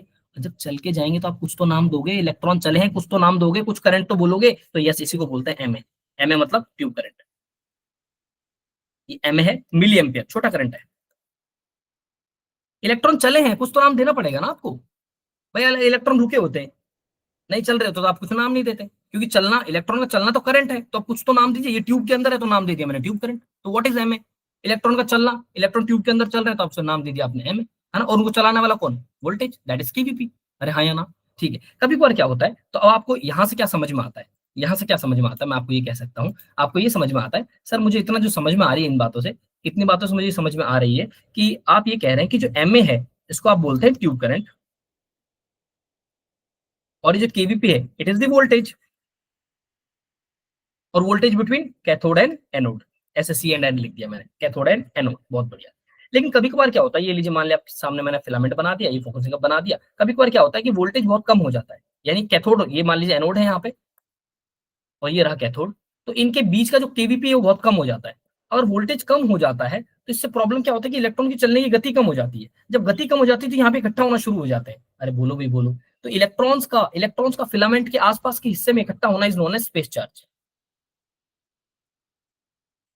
स्पेस चार्ज क्या है सर? स्पेस चार्ज कुछ नहीं है, it is the collection of electrons in the vicinity of the filament. Filament के आसपास के हिस्से में इलेक्ट्रॉन्स का कलेक्शन हो जाना is known as space charge. ये इकट्ठे तो हो गए, है ना? अब इकट्ठे हुए क्यों हैं? क्योंकि जो आपका केवीपी है वो बहुत लो है। इनको चलाने वाली फोर्स, भाई आगे वाला क्लियर नहीं होंगे तो ये तो इकट्ठे होते चले जाएंगे। आपने क्या किया? आपने बहुत ज्यादा फिलामेंट को तो हीट कर रखा आपने। आपने फिलामेंट को तो बहुत अच्छे से हीट कर रखा है, इलेक्ट्रॉन्स तो निकले जा रहे हैं, लेकिन चलाने वाला फोर्स तो कम हो गया, केवीपी कम हो गया, तो आप उसे बोलेंगे स्पेस चार्ज। अब स्पेस चार्ज की वजह से क्या होता है? ये इलेक्ट्रॉन यहाँ इकट्ठे हो जाते हैं। और जब फिलामेंट के सामने इलेक्ट्रॉन इकट्ठे हुए, उन पे चार्ज है नेगेटिव, और जो निकलने वाले नए इलेक्ट्रॉन उन पे चार्ज नेगेटिव है, तो नेगेटिव को देख के नेगेटिव क्यों बाहर आएगा? तो इसकी वजह से, स्पेस चार्ज की वजह से क्या होता है कि नए इलेक्ट्रॉन्स नहीं निकल पाते हैं। तो this space charge stops the subsequent electrons to emit from the filament. तो इसको बोलते हैं स्पेस चार्ज इफेक्ट। सर हमें याद क्या रखना है यहाँ पे? तो आपको याद ये रखना है कि आप ये कह सकते हो कि eight low kVp and high MA. MA को ज्यादा इसलिए बोला मैंने आपको, एमए को ज्यादा इसलिए बोला, आप इसको ऐसे समझ सकते हैं कि देखिए एमए ज्यादा होने का मतलब क्या है? एमए ज्यादा होने का मतलब, एमए को आप डायरेक्टली कंट्रोल नहीं कर सकते हो आप। एमए ज्यादा होने का मतलब है कि कहीं पे चल रहे हैं 100 इलेक्ट्रॉन और फिर चलने लगे 500 इलेक्ट्रॉन, तो आप बोलेंगे 500 इलेक्ट्रॉन के चलने की वजह से जो ट्यूब करंट आएगा एमए ज्यादा होगा। तो वो सब फिलामेंट करंट डिसाइड करता है ना? फिलामेंट करंट अगर हमें, फिलामेंट की हीटिंग अगर ज्यादा होगी तो ज्यादा नंबर ऑफ इलेक्ट्रॉन्स निकलेंगे, उनका एमिशन तो ज्यादा होगा, लेकिन उनको चलाने की जिम्मेदारी करंट की नहीं है, उसकी चलाने की जिम्मेदारी वोल्टेज की है। तो आप कह सकते हो at low kVp and high MS जो प्रॉब्लम आती है that is space charge limited. X ray का प्रोडक्शन वो स्पेस चार्ज पर डिपेंड कर जाएगा, क्योंकि आपने केवीपी कम कर दिया। यस, हाँ या ना? और सुनिए, एमए की वैल्यू कितनी कितनी हो सकती है? तो आपकी 100 एमए की एक्सरे ट्यूब आती है। एक्सरे ट्यूब की पहचान एमए से होती है। जब आप कोई एक्सरे ट्यूब खरीदने जाते हैं तो आप क्या बोलते हैं? हमें कितने एमए की एक्सरे ट्यूब चाहिए? 100 की चाहिए, 250 की चाहिए, 300 की चाहिए, 500 की चाहिए। ये करीबन 1200 एमएस तक होता है। फ्लोरोस्कोपी में ट्यूब करंट 5 एमए होता है। यस, ये भी ध्यान रख लीजिएगा बात, साथ में एड ऑन बता दिया। जो नॉर्मल रेडियोग्राफी है उसमें ट्यूब करंट अच्छा खासा होता है, अच्छा खासा ट्यूब करंट होता है ना। 100 एमए की मशीन है उसका मैक्सिमम 100 एमए है। 100 एमए की मशीन भी होती है, 200 एमए की होती है, 500 की होती है, 700 की, 1200 तक आप एमए देख सकते हैं डीआर मशीनों के अंदर, है ना। लेकिन फ्लोरोस्कोपी में जो ट्यूब करंट होता है that is 5 MA. Yes, fluoroscopy में ट्यूब करंट 5 एमए होता है। अच्छा, एक केवीपी का मतलब समझ पा रहे हैं आप? एक नहीं, चलो ठीक है, मैं आपको बताता हूँ 100 केवीपी का मतलब क्या होगा। आजकल की जो हम एक्सरेज करते हैं, चेस्ट एक्सरे, वो हाई केवीपी टेक्निक पे करते हैं, हाई केवीपी पे। 100 केवीपी का मतलब समझ रहे हो आप? 100 मल्टीप्लाइड बाय 1000। यस, ये 1 लाख वोल्ट हो गया, मजाक नहीं है, 1 लाख वोल्ट, है ना? है ना? चलिए, तो ये जो आपका, ये आपके घर में जो बिजली आती है 220 वोल्ट, जब आप उसको हाथ लगा देते हो तो ऐसा होता है ना कि आत्मा परमात्मा में मिलने का प्रयास करने लग जाती है ना? तो ये सोच लीजिए आप, ये 1 लाख वोल्ट कितना ज्यादा होगा, कितना ज्यादा वोल्टेज पैदा हो रहा है ना। चलिए, बहुत बढ़िया। एक बात आपको बोलूं, एमए को कंट्रोल करने वाला कौन? तो आप बोलेंगे फिलामेंट करंट। एमए अपने आप कैसे कंट्रोल होगा? भाई एमए का मतलब क्या है? Tube current. और ट्यूब करंट ज्यादा कब होगा? जब ज्यादा इलेक्ट्रॉन चलेंगे। अरे ज्यादा इलेक्ट्रॉन तो तब चलेंगे जब अवेलेबल होंगे वो। यस, तो आप फिलामेंट की हीटिंग ज्यादा करेंगे तो ज्यादा नंबर ऑफ इलेक्ट्रॉन्स निकलेंगे। और अगर आपने प्रॉपर केवीपी लगाया, ये बात भी ध्यान रखने वाली है, अगर आपने प्रॉपर केवीपी लगाया तो आपका एमए जो होता है वो कंट्रोल होता है फिलामेंट करंट से, साथ में आप एड ऑन करेंगे प्रॉपर केवीपी। वरना अगर आप मान लो आपने फिलामेंट करंट तो बहुत बढ़ा दिया, फिलामेंट करंट बढ़ाने से क्या होगा? बहुत ज्यादा हीटिंग होगी फिलामेंट की, हीटिंग तो बहुत ज्यादा हो रही है, ज्यादा इलेक्ट्रॉन्स निकल रहे हैं, बट वो चल ही नहीं रहे। जब चल नहीं रहे तो एमए कैसे डिफाइन होगा? करंट तो डिफाइन तब होगा ना, इलेक्ट्रॉन का चलना करंट कहलाता है ना, इलेक्ट्रॉन का रुका हुआ रहना तो करंट नहीं कहलाता। यस, चलिए, इतनी बात आप जानते हैं। चलिए, एक बात बताइए, फोकल स्पॉट क्या होता है? तो टारगेट का वो हिस्सा जिस पे इलेक्ट्रॉन टकराते हैं उसे आप फोकल स्पॉट कहते हैं। यस, जिस पे इलेक्ट्रॉन्स, कैथोड से आने वाले इलेक्ट्रॉन्स, प्रोजेक्टाइल इलेक्ट्रॉन्स जिसको आप कहते हैं, वो जो टकराते हैं आप उसे फोकल स्पॉट कहते हैं। फोकल स्पॉट आपको दो तरीके का मिल सकता है, लार्ज फोकल स्पॉट और स्मॉल फोकल स्पॉट। मैं ना फोकल स्पॉट को कैसे समझा सकता हूँ आपको? आप अपने हाथ में टॉर्च ले लीजिए। अगर आपने बड़ी टॉर्च ली है तो दीवार के ऊपर जो बनने वाला प्रोजेक्शन है, टॉर्च आपने ऑन कर दी तो सामने जो प्रोजेक्शन बनेगा वो बड़ा बनेगा। अगर आपने छोटी जो टॉर्च ली है, अंधेरा है रूम में, और आपने जैसे लाइट जलाई तो दीवार के ऊपर जो बनने वाला प्रोजेक्शन है उस टॉर्च की वजह से वो छोटा बनेगा। तो छोटा फिलामेंट, छोटा फोकल स्पॉट, बड़ा फिलामेंट, बड़ा फोकल स्पॉट, ऐसे याद रख सकते हो आप, है ना। तो लार्ज वाला जो फोकल स्पॉट होता है वो, उसका साइज करीबन 0.3 से करीबन 2 mm होता है। ये आपको किताबों में थोड़ा थोड़ा वेरी देखने को मिल सकता है ना, कुछ ऐसे घबराने वाली बात नहीं है। स्मॉल फोकल स्पॉट जो होता है उसका साइज करीबन 0.1 से करीबन 1 mm होता है। ये फोकल स्पॉट के साइज है। ज्यादा बड़ा फिलामेंट जो होता है, ज्यादा बड़ा फोकल स्पॉट जो होता है उसके हीट कैपेसिटी अच्छी होती है ना। ज्यादा हीट को वो झेल सकता है। स्मॉल फिलामेंट जो होता है आपको स्पेशल रिजोल्यूशन अच्छा देता है, यस, डिटेल अच्छी देता है इमेज की। स्पेशल रिजोल्यूशन मतलब मान लीजिए शार्पनेस इमेज की, डिटेल इमेज की, वो ज्यादा अच्छा मिलता है। हम करेंगे बात स्पेशल रिजोल्यूशन के आगे। तो बेसिकली आपके अंदर आपको कैसे डिसाइड करता है, एक्सेल ट्यूब कैसे डिसाइड करती है कि कौन सा फोकल स्पॉट यूज करना है, तो ये सब काम किया जाता है एमए सिलेक्टर के द्वारा। MA selector basically MA decide करता है ना। एमए कैसे डिसाइड करता है, अगर आपकी ट्यूब 300 एमए या फिर उससे नीचे चल रही है तो वो हमेशा क्या करेगा, स्मॉल फोकल स्पॉट को, स्मॉल फिलामेंट को यूज करेगा।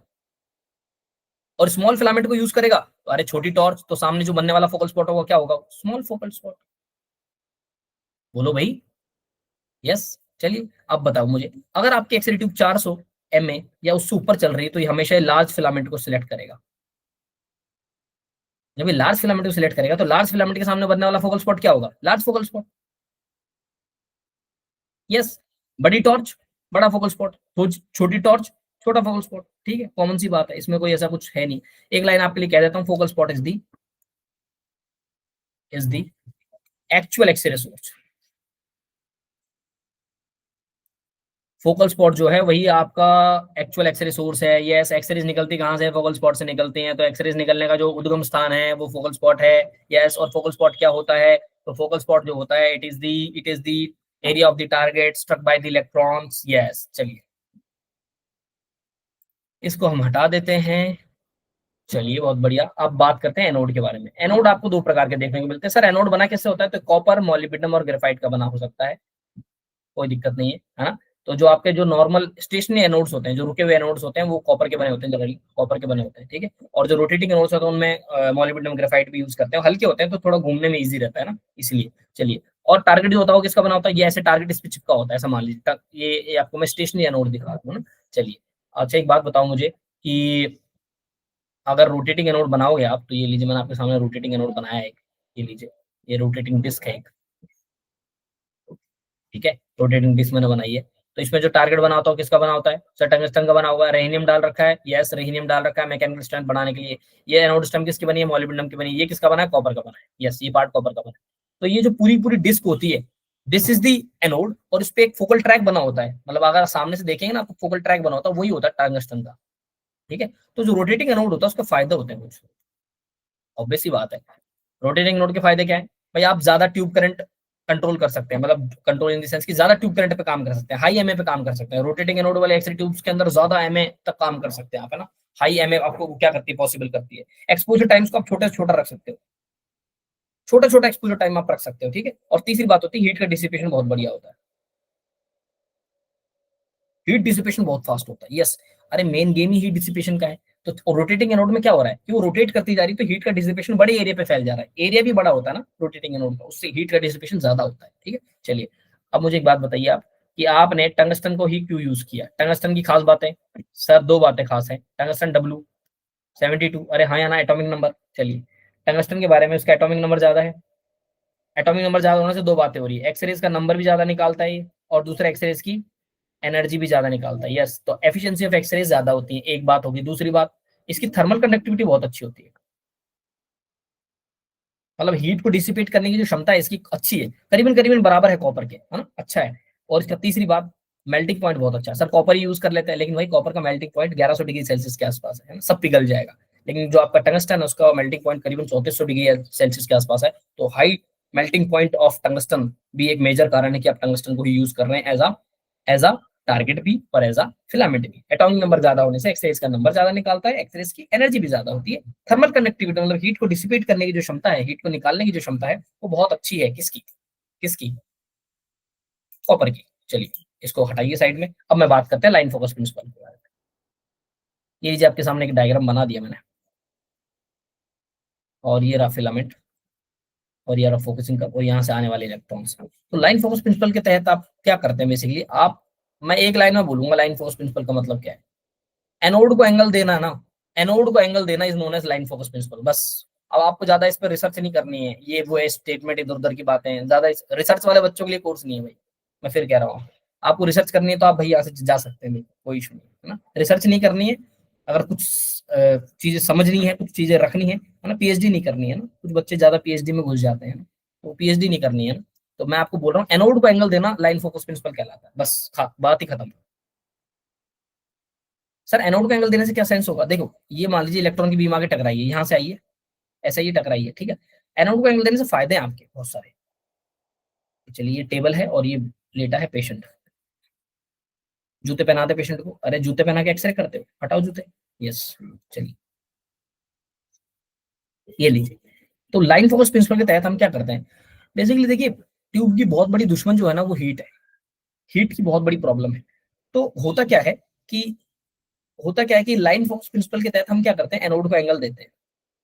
और एनोड का एंगल डिफाइन कैसे होता है ये थोड़ा आपको समझ लेना आप, एनोड एंगल होता क्या है।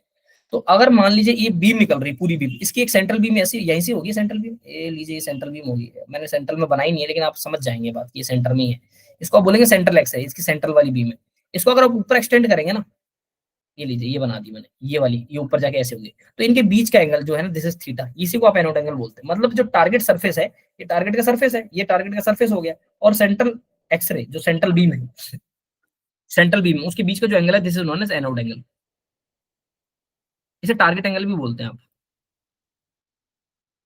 यस, तो आप इसे टारगेट एंगल भी कह सकते हैं, आप इसे एनोड एंगल भी कह सकते हैं। तो व्हाट इज एनोड एंगल, तो जो टारगेट सरफेस है, टारगेट का सरफेस और सेंट्रल बीम के बीच का एंगल एनोड एंगल कहलाता है। अभी आपने क्या क्यों फायदा, क्या आपने इसका क्या फायदा उठाया है, देखिए इससे दो फायदे हुए हमारे। इलेक्ट्रॉन जहां जिस एरिया में टकरा रहे थे, एक्चुअली टकरा रहे उस हिस्से को बोलते हैं एक्चुअल फोकल स्पॉट, ये एक्चुअल फोकल स्पॉट है। और इस फोकल स्पॉट का एक प्रोजेक्शन पेशेंट के ऊपर भी तो गिर रहा होगा, अरे पेशेंट के ऊपर भी तो प्रोजेक्ट हो रहा होगा ये, यस जब आपने एंगल दिया है तो प्रोजेक्शन हो रहा है, तो इसको बोलते हैं इफेक्टिव फोकल स्पॉट। इसको एपरेंट फोकल स्पॉट भी बोलते हैं। देखिए एपरेंट का मतलब होता है जो चीजें हैं बट वो, जो चीजें नहीं है बट वो दिख रही हैं। जैसे कभी कभार आप गर्मियों में रोड पे बाइक चलाते हैं तो आपको लगता है रोड पे पानी फैला हुआ है ना, रोड पे पानी फैला हुआ आपको दिख सकता है। रोड पे पानी फैला होने का मतलब क्या है, क्या एक्चुअल में रोड पे पानी फैला हुआ है, नहीं रोड पे पानी फैला हुआ नहीं, it is a phenomena of mirage phenomena बोलते हैं उसको, ऑप्टिक्स का फिनोमेना है। तो ऐसा ही वो है नहीं बट वो दिख रहा है ना। तो एपरेंट का मतलब it is not physically present, actual में इलेक्ट्रॉन्स टकराए तो यहाँ पे इस एरिया में टकराए, तो एक्चुअल फोकल स्पॉट तो यही है ना। बट ये अपरेंटली पेशेंट के ऊपर जो प्रोजेक्ट कर रहा है, इसका प्रोजेक्शन जो है, शेडो जो है, ऐसा कह सकते हैं आप, है ना, शेडो जो है that is the effective focal spot, that is the apparent focal spot. चलिए ठीक है, अब इससे फायदा क्या हुआ, फायदा ये हुआ कि जब आप एंगल दे रहे हैं, आप एनोड को जब आपने एंगल दिया है उससे आपको दो फायदे हो गए। तो लाइन फोकस प्रिंसिपल से आपने दो फायदे लिए हैं, एक आपने स्पेशल रिजोल्यूशन को मेंटेन कर लिया, बढ़ा लिया, मतलब इमेज की डिटेल आपने बढ़ा ली, और साथ ही साथ आपने हीट कैपेसिटी बढ़ा दी। देखिए आप अगर बहुत गर्म चाय है आपके हाथ में, आप क्या करोगे, उसको बड़े बर्तन में डाल लोगे, गर्म खाना है उसको बड़े बर्तन में डाल लोगे। तो जब आप एरिया बढ़ा देते हैं, जब आप एरिया बढ़ा देते हैं तो हीट का डिसिपेशन बहुत अच्छा हो जाता है, हीट जल्दी जल्दी निकलने लग जाती है, और जब हीट जल्दी जल्दी निकलती है तो चीजें जल्दी ठंडी हो जाती है। इससे हुआ क्या कि जब आपने एंगल दिया तो जो आपका एक्चुअल फोकल स्पॉट है, जो एक्चुअल फोकल स्पॉट है ये वाला इसके बारे में बात कर रहा हूँ, yes this one this actual focal spot, इसका साइज जो था, इसका जो साइज है वो बढ़ गया। साइज बढ़ गया तो फोकल स्पॉट का मतलब वो ज्यादा बड़े एरिया में फैल रही है हीट, और ज्यादा बड़े एरिया में फैल रही, तो आप क्या बोलेंगे, उसका हीट डिसिपेशन बहुत अच्छा हो गया। यस, तो ये हो गया। लेकिन साथ साथ जब एनोड एंगल आपने दिया, एंगल आपने दिया है, उससे क्या हुआ कि इफेक्टिव फोकल स्पॉट का साइज कम हो गया, इसका साइज हो गया कम। जब इफेक्टिव फोकल स्पॉट का साइज कम हो गया तो आप बोलेंगे उससे क्या हुआ, फोकल स्पॉट का साइज जब कम हो गया तो उससे स्पेशल रिजोल्यूशन बढ़ गया, इमेज की डिटेलिंग बढ़ गई, इमेज की शार्पनेस बढ़ गई। तो आपने एक तीर से दो निशाने कर लिए लाइन फोकस प्रिंसिपल में। क्या क्या किया आपने, एक तो आपने स्पेशल रिजोल्यूशन भी बढ़ा दिया और साथ साथ में ट्यूब की हीट कैपेसिटी भी बढ़ा दी। यस भाई, एक्चुअल फोकल स्पॉट को जब आपने बढ़ाया तो उससे हीट कैपेसिटी बढ़ गई, और जब आपने इफेक्टिव फोकल स्पॉट का साइज कम कर दिया तो उससे आप डिटेलिंग, स्पेशल रिजोल्यूशन आपने मेंटेन कर लिया। जनरली जो एनोड एंगल होता है वो करीबन करीबन 5 से 20 डिग्री होता है, ये आपका एक रेंज है एनोड एंगल की। बट इसमें सबसे ज्यादा मोस्ट कॉमन एनोड एंगल्स आप देखने को मिलते हैं जनरल रेडियोग्राफी के अंदर, तो वो 12 से 15 is the most common type of anode angle जो कि दिया जाता है। टारगेट एंगल भी आप इसे बोलते हैं। चलिए आपके लिए ये बातें खत्म हो गई है। अब मेरी बात सुनिए, शेप, फोकल स्पॉट का शेप। तो जो focal spot, actual focal spot होता है ना, उसका शेप जो होता है ना वो करीबन करीबन रेक्टेंगुलर होता है, ठीक है। लेकिन जो इफेक्टिव फोकल स्पॉट होता है उसका शेप जो होता है वो आपको दिखता है डबल बनाना शेप, डबल बनाना शेप, अरे दो दो बनाना के जैसा दिखता है, ऐसा ऐसा दिखता है, इस टाइप का दिखता है। बड़ा ही गंदा बना दिया मैंने इसको, लेकिन आप समझ जाइए, ठीक है, इस प्रकार का दिखता है। डबल बनाना शेप बोलते हैं इसको। चलो मैं वापस बना देता हूँ, कोई बात नहीं, इसको वापस बना देते हैं। यस, इसको आप ऐसे बना सकते हैं, एक बनाना इधर, एक बनाना इधर, डबल बनाना शेप ऐसा ऐसा बनता है एक्चुअली। देखिए आप किस प्रकार का फोकल स्पॉट चाहते हैं, आपका जो डिजायर्ड फोकल स्पॉट है, इफेक्टिव के बारे में बात कर रहा हूँ, डिजायर्ड इफेक्टिव फोकल स्पॉट कैसा होना चाहिए? Desired effective focal spot should be round and circular. इस प्रकार का मैं एक फोकल स्पॉट चाहता हूँ, इफेक्टिव फोकल स्पॉट जो पेशेंट के ऊपर प्रोजेक्ट हो रहा है, जिसका आप इफेक्टिव बोल रहे हैं, अपरेंट बोल रहे हैं, उसका शेप मैं चाहता तो ये हूँ, बट एक्चुअली शेप जो होता है it is of double banana shape, है ना, ये राउंड नहीं होता है, ठीक है। तो बेसिकली जो आपका फोकल स्पॉट का शेप है ये कंट्रोल किया जाता है किसके द्वारा, ये फिलामेंट का डिजाइन कैसा है। फिलामेंट डिजाइन का मतलब है, मैं कहना चाह रहा हूं कि आपने क्या लार्ज फिलामेंट यूज किया है, स्मॉल फिलामेंट यूज किया है। जब आप लार्ज फिलामेंट यूज करेंगे तो फोकल स्पॉट क्या बनेगा, लार्ज बनेगा, और अगर स्मॉल फिलामेंट यूज करेंगे तो आपका फोकल स्पॉट बनेगा जो स्मॉल बनेगा। तो वही बड़ी टॉर्च बड़ा प्रोजेक्शन, छोटी टॉर्च छोटा प्रोजेक्शन। और साथ साथ एक बात पे और डिपेंड करता है कि फोकसिंग कप का क्या हालात है। यस, फोकसिंग कप की पोजीशन कैसी है, उसके अंदर फिलामेंट की पोजीशन कैसी है, फिलामेंट आपने कैसा रख रखा, फोकसिंग कप की प्लेसमेंट कैसा किया, उस बात पे भी डिपेंड करेगा। तीसरी बात, वोल्टेज ऑन फोकसिंग कप भी डिपेंड करेगा। Voltage on focusing cup, yes, आपने कितना वोल्ट दिया फोकसिंग कप पे, है ना। अगर आप वोल्टेज बढ़ाते हो तो देखो आप फोकल स्पॉट का साइज कम होता चला जाता है। जैसे जैसे आप वोल्टेज बढ़ाओगे फोकसिंग कप पे तो वो क्या करेगा, वो दोनों तरफ से, मान लीजिए ये फिलामेंट है ना, ये ठीक है फोकसिंग कप, ये इलेक्ट्रॉन्स है, आप ज्यादा नेगेटिव चार्ज दोगे तो ये ज्यादा फोर्स लगाएगा दोनों दिशा से, इससे होगा कि इलेक्ट्रॉन बीम यही कन्वर्ज हो जाएगी, है ना। तो ये आपको मैंने ग्रिड कंट्रोल में बताया है। तो फोकसिंग कप जो होता है उस पे चार्ज कैसा है, उस पे पोटेंशियल कैसा है, कितना नेगेटिव पोटेंशियल, इस बात पे भी डिपेंड करता है। आप राउंड फोकल स्पॉट क्यों चाहते हैं, आप राउंड फोकल स्पॉट कहाँ जरूरत होती है आपको ना। तो इससे क्या होता है, राउंड फोकल स्पॉट का स्पेशल रिजोल्यूशन बहुत अच्छा होता है। स्पेशल रिजोल्यूशन का मेरा मतलब है डिटेल ऑफ इमेज, छोटी छोटी जो टाइनी टाइनी छोटी डिटेल्स जो होंगी, छोटी डिटेल्स जो होंगी, दैट इज वो स्पेशल रिजोल्यूशन से डिफाइन होती है ना। अगर ज्यादा स्पेशल रिजोल्यूशन मतलब आप छोटी छोटी चीजों को देख सकते हैं, है ना। तो ये यूज होती है बेसिकली मैग्निफिकेशन रेडियोग्राफी में।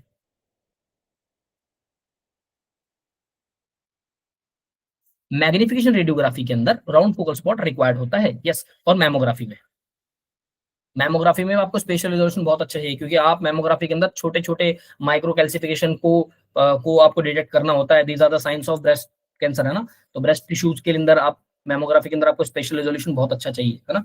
तो आपकी रेडियोग्राफी के अंदर सबसे ज्यादा स्पेशल रिजोल्यूशन किसका है भाई, बताओ भाई। सबसे ज्यादा स्पेशल रिजोल्यूशन कहाँ देखने को मिलता है, सब बोलेंगे रेडियोग्राफी, अरे नहीं रेडियोग्राफी, रुक जाओ, ये है डार्क रूम वाली मैमोग्राफी। यस, सबसे ज्यादा स्पेशल रिजोल्यूशन मैमोग्राफी का होता था, डार्क रूम वाली, वो डेवलपर पिक्सर वाली जो मैमोग्राफी होती थी। उसके बाद फिर एसएफआर आती है, एसएफआर मतलब स्क्रीन फिल्म रेडियोग्राफी, जैसे आप डार्क रूम वाली रेडियोग्राफी कहते हैं, ठीक है।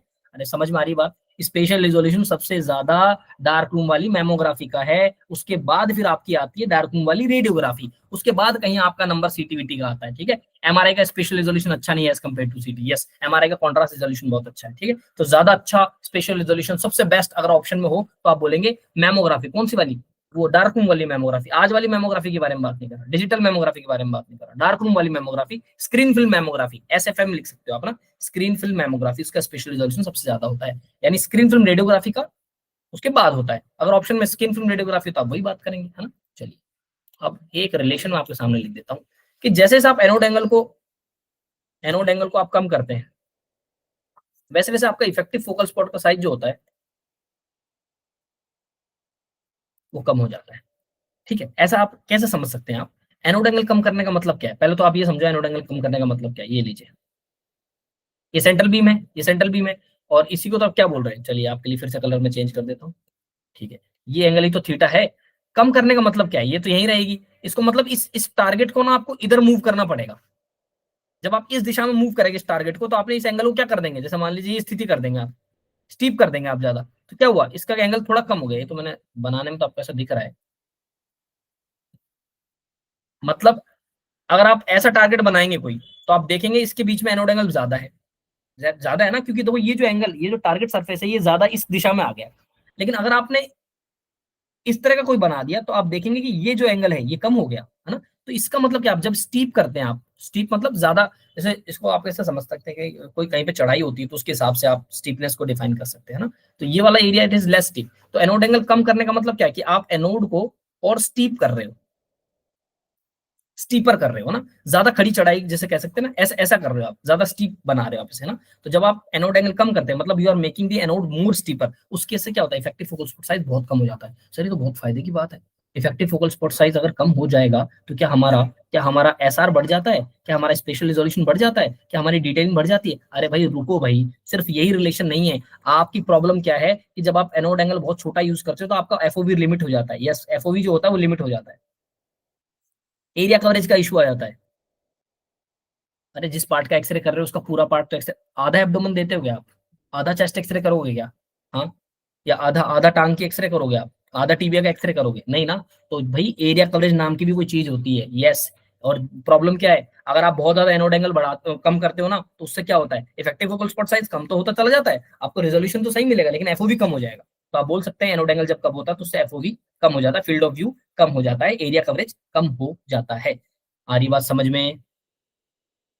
तो एनोड एंगल कम करने से इफेक्टिव फोकल स्पॉट का साइज कम हो जाता है, साथ साथ एनोड एंगल कम करने से आपका फील्ड कवरेज भी कम हो जाता है। यस। अब एनोड, इस लाइन फोकस प्रिंसिपल का मतलब था कि आपने क्या किया, आपने एनोड को एंगल दे दिया, बहुत बढ़िया। इससे एक प्रॉब्लम आती है जिसको बोलते हैं आप heel effect. So heel effect is the consequence of, it is the consequence of line focus principle. ये नतीजा है किसका? लाइन फोकस प्रिंसिपल का। यस। तो हील इफेक्ट के अंदर क्या होता है, ये मान लीजिए मैं आपके सामने बना देता हूँ छोटा सा डिजाइन। यस। ये इलेक्ट्रॉन आ रहे हैं, तो आप देखिए ये जो इलेक्ट्रॉन यहाँ से चल रहे हैं इन सबकी गति अलग अलग है। ये इलेक्ट्रॉन जो चल रहे हैं यहाँ पे, इन सबकी जो चलने की गति है सबकी अलग अलग है। सर क्यों अलग अलग है? अरे भाई इन सबकी चलने की गति अलग अलग है। आपने जो केवीपी लगाया, मान लो ये जो केवीपी लगाया आपने इनके बीच में, पोटेंशियल डिफरेंस मान लो आपने लगाया 100 केवीपी। इससे आप क्या समझेंगे? देखिए अगर आपने पोटेंशियल डिफरेंस वोल्टेज कैथोड और एनोड के बीच में, ये एनोड है और ये कैथोड है, इनके बीच का जो पोटेंशियल डिफरेंस आपने अगर किसी, फर्ज कीजिए आपने लगाया 100 केवीपी, तो इसका मतलब ये होगा कि इस फिलामेंट से चलने वाले, इस फिलामेंट से चलने वाले सबसे तेज काइनेटिक एनर्जी वाला, जिसके पास सबसे ज्यादा काइनेटिक एनर्जी, उसकी जो एनर्जी होगी वो 100 किलो इलेक्ट्रॉन वोल्ट होगी। यस, ये आप समझिए न्यूमेरिकली ये दोनों इक्विवेलेंट है। मैं आपको क्या कह रहा हूँ, अरे एक बात बताओ मुझे, 2 आम प्लस 2 सेब कितने होंगे? अरे 2 आम प्लस 2 सेब को आप जोड़ ही नहीं सकते। और भाई ये वोल्टेज है, ये वोल्टेज है और ये क्या है, एनर्जी है। क्या आप सेम काइंड ऑफ यूनिट्स को तो जोड़ सकते हो आप? वो वोल्टेज की यूनिट है, ये किसकी, एनर्जी की यूनिट है। आप उनको जोड़ तो नहीं सकते हो, बट आप न्यूमेरिकल इक्विवेलेंट कह सकते हो। ये जो आगे वाला हिस्सा है, ये जो 100 बोल रहे हो, ये इक्वल हो जाएगा, हाँ? तो न्यूमेरिकल इक्विवेलेंट कह सकते हो। तो आपको मैं ऐसा सिर्फ जनरल बात बता रहा हूँ कि अगर कहीं पे आप सुन रहे हो ना, कहीं पे आप लिखा हुआ है कि 100 केवीपी लगाया है, इससे आप दो बातें समझेंगे। पहली बात आप ये समझेंगे कि मुझे नहीं पता कि सारे इलेक्ट्रॉन्स, ये वाले इलेक्ट्रॉन्स के बारे में बात कर रहा हूँ। यस, बहुत सारे इलेक्ट्रॉन्स हैं, मुझे नहीं पता ये किस किस स्पीड से चल रहे हैं, लेकिन इनमें से जो सबसे ज्यादा काइनेटिक एनर्जी वाला, जो सबसे ज्यादा तेज चलने वाला इलेक्ट्रॉन होगा, उसकी एनर्जी 100 किलो इलेक्ट्रॉन वोल्ट होगी। और सुनिए, जब ये आके टकराएगा यहाँ पे, जब यहाँ पे आके टकराएगा, एक्सरेस प्रोड्यूस होगी, तो इसमें से मैं नहीं जानता कितनी कितनी एनर्जी रेंज की एक्सरेस प्रोड्यूस हो रही है, बट इनमें से सबसे ज्यादा एनर्जी की जो एक्सरेस प्रोड्यूस हो रही होंगी, उनकी जो एनर्जी होगी that is 100 kilo electron.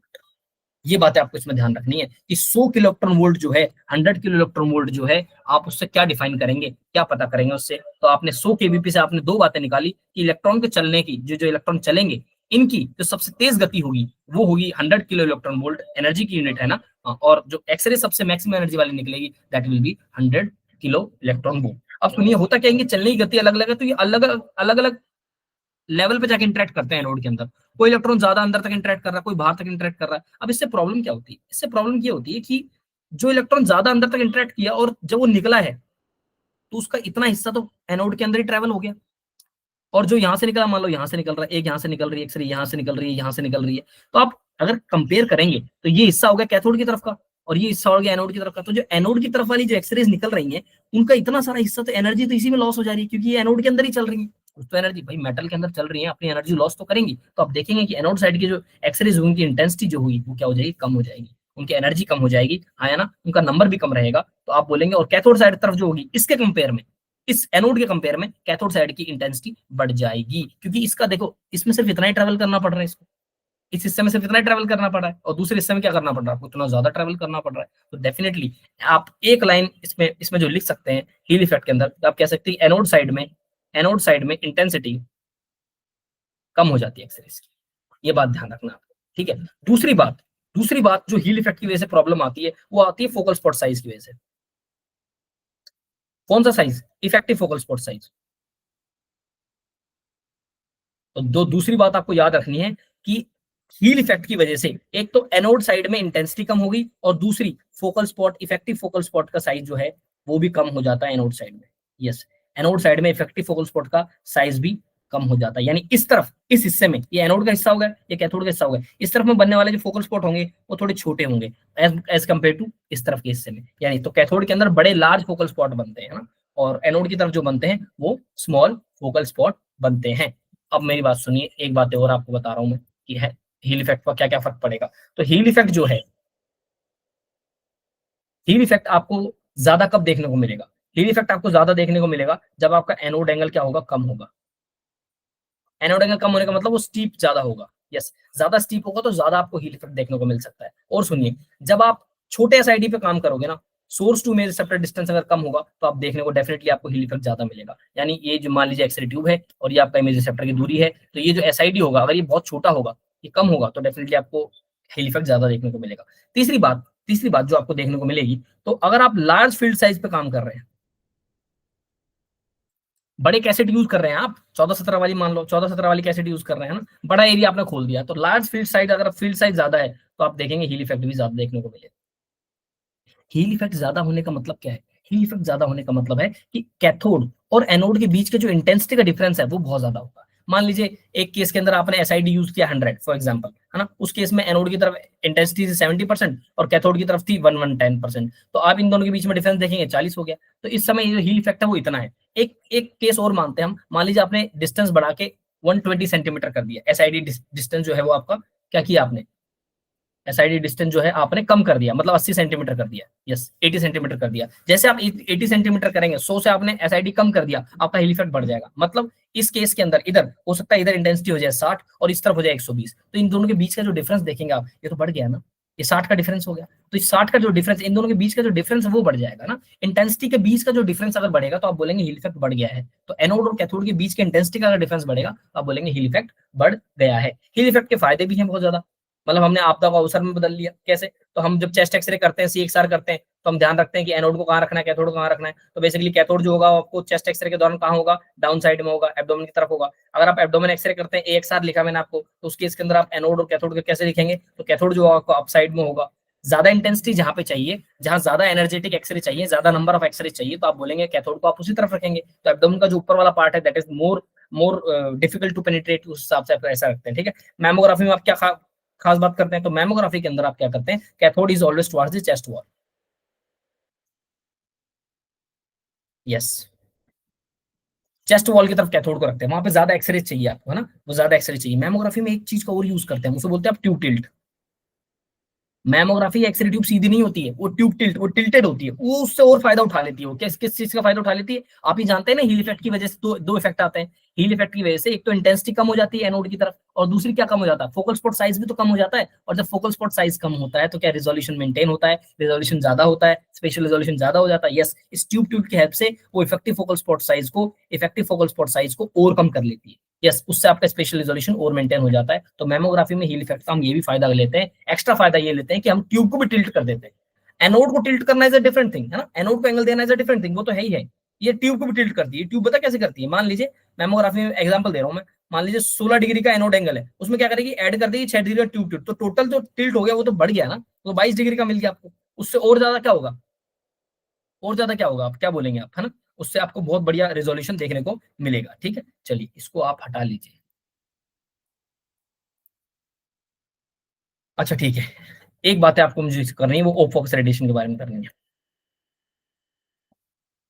What are off focus radiation? Off focus radiation, focus का मतलब है फोकल स्पॉट यहाँ से, और ऑफ का मतलब जो वहां से नहीं निकल रही। तो जनरली एक्सरेज कहाँ से निकलनी चाहिए, आप और मैं क्या डिजायर करते हैं, हम चाहते हैं कि जो एक्सरेज निकले वो कहाँ से निकले, फोकल स्पॉट से निकले। लेकिन जो एक्सरेज फोकल स्पॉट से नहीं निकल रही है, आप उसे ऑफ फोकस रेडिएशन कहते हैं। अरे हाँ या ना, these are the X rays not produce from focal spot. अरे हाँ या ना, फोकल स्पॉट से नहीं निकलने वाली एक्सरेज को बोलते हैं आप क्या बोलते हैं, ऑफ फोकस रेडिएशन। ये होता क्यों है, मान लीजिए ऐसे एक, मैंने आपके सामने एक छोटा सा डायग्राम बना देता हूँ मैं, कैसे होता है ऑफ फोकस रेडिएशन, कैसे बनती है। तो मान लीजिए इलेक्ट्रॉन आते हैं ना, तो कभी बार टकरा के बाउंस बैक हो जाते हैं, और बाउंस बैक होके ये टकराते तो टारगेट पे ही हैं, लेकिन फोकल स्पॉट की जगह पे नहीं टकराते, उसकी वजह से कुछ एक्सरेज निकलती है, जिसे आप क्या बोलते हैं, ऑफ फोकस रेडिएशन बोलते हैं। ऑफ फोकस रेडिएशन आपका इमेज कॉन्ट्रास्ट कम करती है,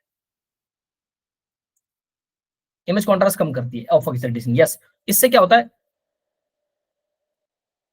इससे साइज ऑफ फोकल स्पॉट भी बढ़ जाता है, इसे आप फोकल स्पॉट ब्लर कहते हैं। यस, इससे ब्लर बढ़ जाता है। न्यूमरा भी कहते हैं उसे, ज्योमेट्रिक अनशार्पनेस बन जाती है, यानी जो मेन पार्ट है उसके आजू बाजू का जो हिस्सा होगा, ये पेरिफेरल वाला हिस्सा होगा, है ना, इसके अंदर क्या होगा, आपको एजेस जो होंगे वो अच्छे डिफाइन नहीं होंगे, आप किनारों को डिफाइन नहीं कर सकते, थोड़ा हेजी सा रहेगा ना, और इससे स्किन डोज भी बढ़ता है, पेशेंट का स्किन डोज भी बढ़ता है। यस। और आपको बताऊं, जब आप स्कल के एक्सरेज करते हैं, उसमें आपके ईयर भी दिख जाते हैं, it is all due to focal off focus radiation ना। इसको सोल्यूशन जो है, इसका सोल्यूशन जो है, इसके दो सोल्यूशन है, या तो आप एक फिक्स डायफ्राम यूज कर लीजिए, मतलब जो आप एक्सरे ट्यूब लगा रहे हो, है ना, उसके साथ में यहाँ पे जब आप ये जो मेन पार्ट लगा रहे हो, यहाँ पे आप एक डायफ्राम लगा दो। डायफ्राम होता है, फिक्स डायफ्राम बोलते हैं उसको ना, वो बीम रेस्ट्रिक्टेड की तरह काम करता है, तो फिक्स डायफ्राम यूज करेंगे तो भी आपको फोकस रेडिएशन कम हो जाएगा, है ना। दूसरा, आप यूज कीजिए मेटल एनक्लोजर एक्सरे ट्यूब। तो अगर आपने दोनों चीज यूज की, सोल्यूशन जो है आपका, वो सोल्यूशन यही है कि आप या तो फिक्स डायफ्राम यूज कीजिए, it is a beam restricted device, diaphragm आगे चल के बीम रेस्ट्रिक्टर में पढ़ेंगे हम, है ना। और दूसरा, या तो आप यूज कीजिए मेटल एनक्लोजर एक्सरे ट्यूब, ये दोनों के दोनों आपके ऑफ फोकस रेडिएशन को कम करते हैं। और मजे की बात भाई, ग्रिड कभी भी एक्स ग्रिड जो होती है वो ऑफ फोकस रेडिएशन को कम नहीं करती, ग्रिड जो होती है वो ऑफ फोकस रेडिएशन को कम नहीं करती है, हाँ या ना। The grid do not reduce the of focus radiation, हाँ या ना। चलिए, हीट मुझे बताइए, एक्सरे ट्यूब में से हीट निकलने के कितने प्रकार हैं, हीट डिसिपेशन कितने प्रकार का होता है, तीन प्रकार का होता है। पहला होता है कंडक्शन, बहुत बढ़िया। दूसरा होता है कन्वेक्शन, बहुत बढ़िया। और तीसरा रेडिएशन। रेडिएशन का हीट निकलने का मतलब है इंफ्रारेड रेडिएशन के फॉर्म में, आईआर लिख दिया मैंने, तो आईआर यहाँ पे इंटरवेंशन रेडियोलॉजी नहीं है, यहाँ पे इंफ्रारेड रेडिएशन है। यस। जब कोई चीज पे ज्यादा हीट पैदा होती है तो वो इंफ्रारेड रेडिएशन रिलीज करने लगता है, ग्लो करने लग जाता है, इतना ज्यादा हीट पैदा होती है। तो आप मेरी बात सुनिए, अगर आपने एक एक्सपोज किया, पहले ये समझिए आप, रेडिएशन के थ्रू हीट रेडिएशन कब होती है, जब एक्सपोजर चल रहा है, ड्यूरिंग एक्सपोजर, जब एक्सपोजर चल रहा होता है तो उस समय एक्सरे ट्यूब जो हीट को रेडिएट करती है, it is via via radiation. During the exposure जो एक्सरे ट्यूब होती है वो रेडिएशन के फॉर्म में हीट को रेडिएट करती है, उसको बोलेंगे आप ड्यूरिंग एक्सपोजर के दौरान जो हीट जो होती है ट्यूब की, वो निकलती है रेडिएशन के थ्रू, और बिटवीन एक्सपोजर्स के थ्रू, जब एक एक्सपोजर हो गया, मान लो ये एक्सपोजर हो गया, उसके थोड़ी देर बाद दूसरा एक्सपोजर होता है, उनके बीच का जो समय होगा, एक एक्सपोजर से दूसरे एक्सपोजर के बीच का जो समय होगा, उस केस में हीट का जो निकलने का मुख्य मुख्य स्रोत, जो मुख्य तरीका होता है, दैट इज कंडक्शन। यस। तो आप बोल सकते हैं बिटवीन एक्सपोजर्स हीट जो डिसिपेट होती है, दैट इज वाया कंडक्शन। और ड्यूरिंग दी एक्सपोजर जो हीट का जो कंडक्शन होता है, जो हीट का डिसिपेशन होता है, दैट इज वाया रेडिएशन। चलिए, मुझे बताइए, ट्यूब का फेल होने का मुख्य कारण क्या है। तो मैं आपको एक बात में कह रहा हूँ कि टंगस्टन का वेपोराइज होना सबसे ज्यादा ऑफनली, सबसे ज्यादा तरीके से, और सबसे ज्यादा मुख्य कारण है टंगस्टन का वेपोराइज होना। वेपोराइज हो क्या करता है वो ग्लास, ये जो मान लीजिए एक्सरे ट्यूब में आपको बना दी, बड़ा ही गंदी एक्सरे ट्यूब बनाई है, यहाँ जाके चिपक जाता है, इससे क्या होता है, जो इलेक्ट्रॉन निकल रहे हैं यहाँ पे चले जाएंगे, तो इसको क्या बोलते हैं, ट्यूब का इलेक्ट्रिकल बैलेंस बिगड़ जाता है। इलेक्ट्रिकल बैलेंस बढ़ेंगे, इससे ट्यूब की आर्किंग हो जाती है, ट्यूब आर्किंग बोलते हैं इसको। ट्यूब आर्किंग का मतलब क्या है, ट्यूब आर्किंग का मतलब है शॉर्ट सर्किट। इलेक्ट्रॉन को जाना यहाँ था, चले जाएंगे, छोटा रास्ता चूज कर लिया, yes, this is non short circuit. और ये जो शॉर्ट सर्किट होता है, ये ट्यूब आर्किंग होती है। ये ट्यूब आर्किंग होती किसकी वजह से, है ना, ट्यूब आर्किंग होती है बेसिकली टंगस्टन के वेपोराइजेशन की वजह से। ये वेपोराइज हो के जाके यहाँ चिपकने लग जाता है ना, यहाँ चिपक जाता है, इसकी वजह से इलेक्ट्रॉन अपना रास्ता भटक जाते हैं। इसकी वजह से क्या होगा, अचानक से आपका एमए जो होगा ना, ट्यूब करंट बढ़ भी सकता है, कम भी हो सकता है, अब्रप्ट इंटरमिटेंट इंक्रीज और डिक्रीज हो सकता है ना, इससे इलेक्ट्रिकल बैलेंस जो होता है वो खराब होता है। चलिए, अब एक और क्या होता है कि जो ट्यूब का जो ये आपका फिलामेंट है, ये अब इसमें से वेपराइज होता जा रहा है, होता जा रहा है लंबे समय तक, आप मान लो 2 साल, 4 साल, 10 साल, 15 साल हो गए ट्यूब को, इससे टंगस्टन वेपराइज हो गया, क्या होगा, फिलामेंट का जो थिनिंग हो जाएगी, फिलामेंट पतला होता चला जाएगा, सारा तो वेपराइज होकर चिपक गया, है ना, थिनिंग हो जाएगी। थिनिंग होने की वजह से कभी होगा, एक टाइम आकर ये फिलामेंट टूट जाएगा, तो आप उसे बोलते हैं ओपन फिलामेंट। तो ये भी एक ट्यूब फेलियर का कारण है। कुछ बेरिंग डैमेज भी हो सकता है। अरे ये जो आपका रोटर वाला पार्ट था, ये जो रोटर वाला पार्ट है, ये वाला रोटर का पार्ट है ना, ये मान लो मॉलिब्डेनम आपने लगाया तो है, लेकिन मॉलिब्डेनम 100% होना काम करेगा, हो सकता है मॉलिब्डेनम में दिक्कत हो जाए। तो मॉलिब्डेनम में अगर दिक्कत होगी, मान ले मॉलिब्डेनम ने हीट को नहीं रोका, तो थोड़ा बहुत हीट जो है वो रोटर वाले पार्ट में चलेगी। रोटर में क्या लगे हुए, बेरिंग लगे, तो बेरिंग डैमेज भी हो सकता है हीट की वजह से। तो जो हीट कंडक्ट हो गई इस नेक के थ्रू, इस मॉलिब्डेनम नेक के थ्रू, वो चलेगी इसके अंदर, तो उसकी वजह से भी आपका ट्यूब फेल हो सकता है। कुछ पिटिंग हो सकती है, पिटिंग पिटिंग समझते हैं आप, ना, छेद छेद हो जाए, क्रैकिंग हो सकती है नोड की, उससे भी ट्यूब फेलियर हो सकता है। चलिए, ये बातें हमने कर ली है। और अभी आपसे मुझे एक बात करनी है ट्यूब रेटिंग चार्ट्स के बारे में। ट्यूब रेटिंग चार्ट्स, इसको बोलते हैं आप ट्यूब रेटिंग चार्ट्स। तो रेटिंग चार्ट तीन तरह के बनते हैं, मेरे को आपको जो बता रहा हूँ वो बनाना, रेडियोग्राफिक रेटिंग चार्ट, और एक होता है इसमें एनोड कूलिंग चार्ट, और एक इसमें होता है हाउसिंग कूलिंग चार्ट। तीन तरह के चार्ट बनते हैं, इसमें सबसे most important is this radiographic rating chart. ये कैसे बनता है बताता हूँ। अच्छा, सबसे बड़ी बात है जो रेडियोग्राफिक रेटिंग चार्ट है, रेडियोग्राफिक रेटिंग चार्ट जो है ये बहुत स्पेसिफिक होता है। ये स्पेसिफिक मतलब होता है आपका कितना ट्यूब पे आरपीएम कितना है। मान लो आपकी ट्यूब घूमती 3400 आरपीएम या 10,000 आरपीएम, किस पे घूम रही है। आपने फोकल स्पॉट साइज कितना है, फोकल स्पॉट साइज क्या भाई, आपकी फोकल स्पॉट 0.6 पे है या फिर 1 mm पे है, ये भी बहुत डिफाइन होता है इसमें, ठीक है। और ये भी टारगेट एंगल कैसा है, टारगेट एंगल कैसा है, उस पर भी रेटिंग चार्ट डिपेंड करता है। वोल्टेज का रेक्टिफिकेशन कैसा है, किस प्रकार का रेक्टिफायर आप रेक्टिफिकेशन यूज कर रहे हो, आप हाफ वेव रेक्टिफायर यूज कर रहे हो, फुल वेव रेक्टिफायर यूज कर रहे हो, आप 3 फेज का जनरेटर यूज कर रहे हो, आप सिंगल फेज का जनरेटर यूज कर रहे हो, या फिर आप high high frequency generator use कर रहे हो। इस बात पे भी रेटिंग रेटिंग चार्ट्स बनते थे पहले टाइम पे। हाँ, आजकल कोई यूज नहीं करता ये, आजकल कोई यूज नहीं करता रेटिंग चार्ट्स, है ना। पहले टाइम में रेटिंग चार्ट्स बनते थे। बेसिकली रेटिंग चार्ट्स का मुख्य मुद्दा जो है ये है कि आपको गलत एक्सपोजर ना लगाओ जिससे ट्यूब का नुकसान हो जाएगा, ठीक है। तो ये वो बोलता है कि आपने कोई कोई एमए सेट किया, आप किसी एमए पे काम करना चाहते हैं, तो उसके लिए जो केवीपी और एम जो टाइम का कॉम्बिनेशन है वो क्या होना चाहिए, वो सटीक होना चाहिए। ऐसा ना हो कि आपने ऐसे एक्सपोजर सेट कर दो जो ट्यूब जिसके लिए रेडी नहीं है ना। ट्यूब के लिए सेफ एक्सपोजर क्या है, ट्यूब के लिए सेफ एक्सपोजर क्या है, वो आपका रेडियोग्राफिक रेटिंग चार्ट आपको बताते थे। एक एग्जांपल से बताता हूँ आपको, चलो ठीक है। जैसे मैं आपके लिए कलर चेंज कर रहा हूँ, चलिए ठीक है। ये मान लीजिए नीचे जो देखेंगे इसमें आपको एक्सपोजर का टाइम दिखेगा सेकंड्स में। मान लो ये 0 है, ये होगा 0.1, मान लीजिए 1 हो गया, ये हो गया मान लीजिए 5, और ये हो गया मान लीजिए 10 सेकंड, ऐसे बता दिया मैंने। ये मान लीजिए 75 केवीपी, ये मान लीजिए आप 100 केवीपी, ये मान लीजिए आप 125 केवीपी, और ये मान लीजिए आप 150 केवीपी। इस तरफ केवीपी है और इस तरफ एक्सपोजर है, सुनिए। तो ये ऐसे बनते थे, इस प्रकार से बनते थे, ऐसे बनते थे चार्ट्स, ऐसे बनते थे ना। तो ये जो कर्व देख रहे हैं ये आप हर किसी एमए के लिए, जैसे मान लो 500 एमए, फिर थोड़ा कम होगा 400 एमए के लिए है, ये मान लीजिए 300 एमए के लिए है, और ये मान लीजिए 200 एमए के लिए। तो देखो आपको क्या करना है, मैं आपको एक एग्जांपल देता हूँ। मैं आपको एक बोल रहा हूँ कि भाई एक बात बताओ, मेरे पास एक ट्यूब है जिस जो कि घूमती है 3400 पे, 0.6 इसका फोकल स्पॉट साइज है, टारगेट एंगल ये है। बताओ कि जो एक्सपोजर मैं लिख रहा हूँ क्या ये मेरी मेरी ट्यूब इसको सपोर्ट करेगी, क्या मैं एक्सपोज कर पाऊंगा इससे। तो मैं लिख रहा हूँ, तो बताओ मैं अपनी ट्यूब को चाहता हूँ कि 100 केवीपी पे चले वो, और उसका जो एमए हो वो करीबन हो 300 एमए, और साथ में 1 सेकंड का एक्सपोजर करना चाहता हूँ। बताओ ये जो एक्सपोजर मैंने लगाए हैं 100 केवीपी, 300 एमए और 1 सेकंड, मतलब 300 एमएस और 100 केवीपी, क्या मेरी ट्यूब सेफली ऑपरेट हो पाएगी। तो सबसे पहले आपको करना है, काम क्या करना है, 300 एमए को देखना है। 300 एमए का कर्व कहाँ है, ये रहा 300 एमए का कर्व। अगर इस कर्व के नीचे, अगर इस कर्व के नीचे आपकी वैल्यूज रहेंगी ना तो सेफ है। मतलब मैं कहना चाह रहा हूँ 100 केवीपी कहाँ पे भाई बताओ, ये 100 केवीपी भी है बहुत बड़े। 1 सेकंड कहाँ पे, यहाँ पे। तो मुझे बताओ 100 केवीपी और 1 सेकंड, क्या ये जो पॉइंट है क्या इस कर्व के नीचे है, यस इसके नीचे है, तो ये सेफ है, यस आप चला सकते हैं, सेफ है, कोई प्रॉब्लम वाली बात नहीं है, ठीक है। लेकिन मैंने बोला आपको कि भाई मैं चाह रहा हूँ कि ये मशीन ये सेम चले, बस 150 केवीपी भी चले, तो आपको सबसे पहले क्या जा रहा है, वही 300 एमए है, तो 300 एमए पे चला गया, मैं इस पे चला गया। अब देखिए 150, और साथ में एक 1 सेकंड के लिए एक्सपोजर, ये यहाँ आ रहा है ये पॉइंट।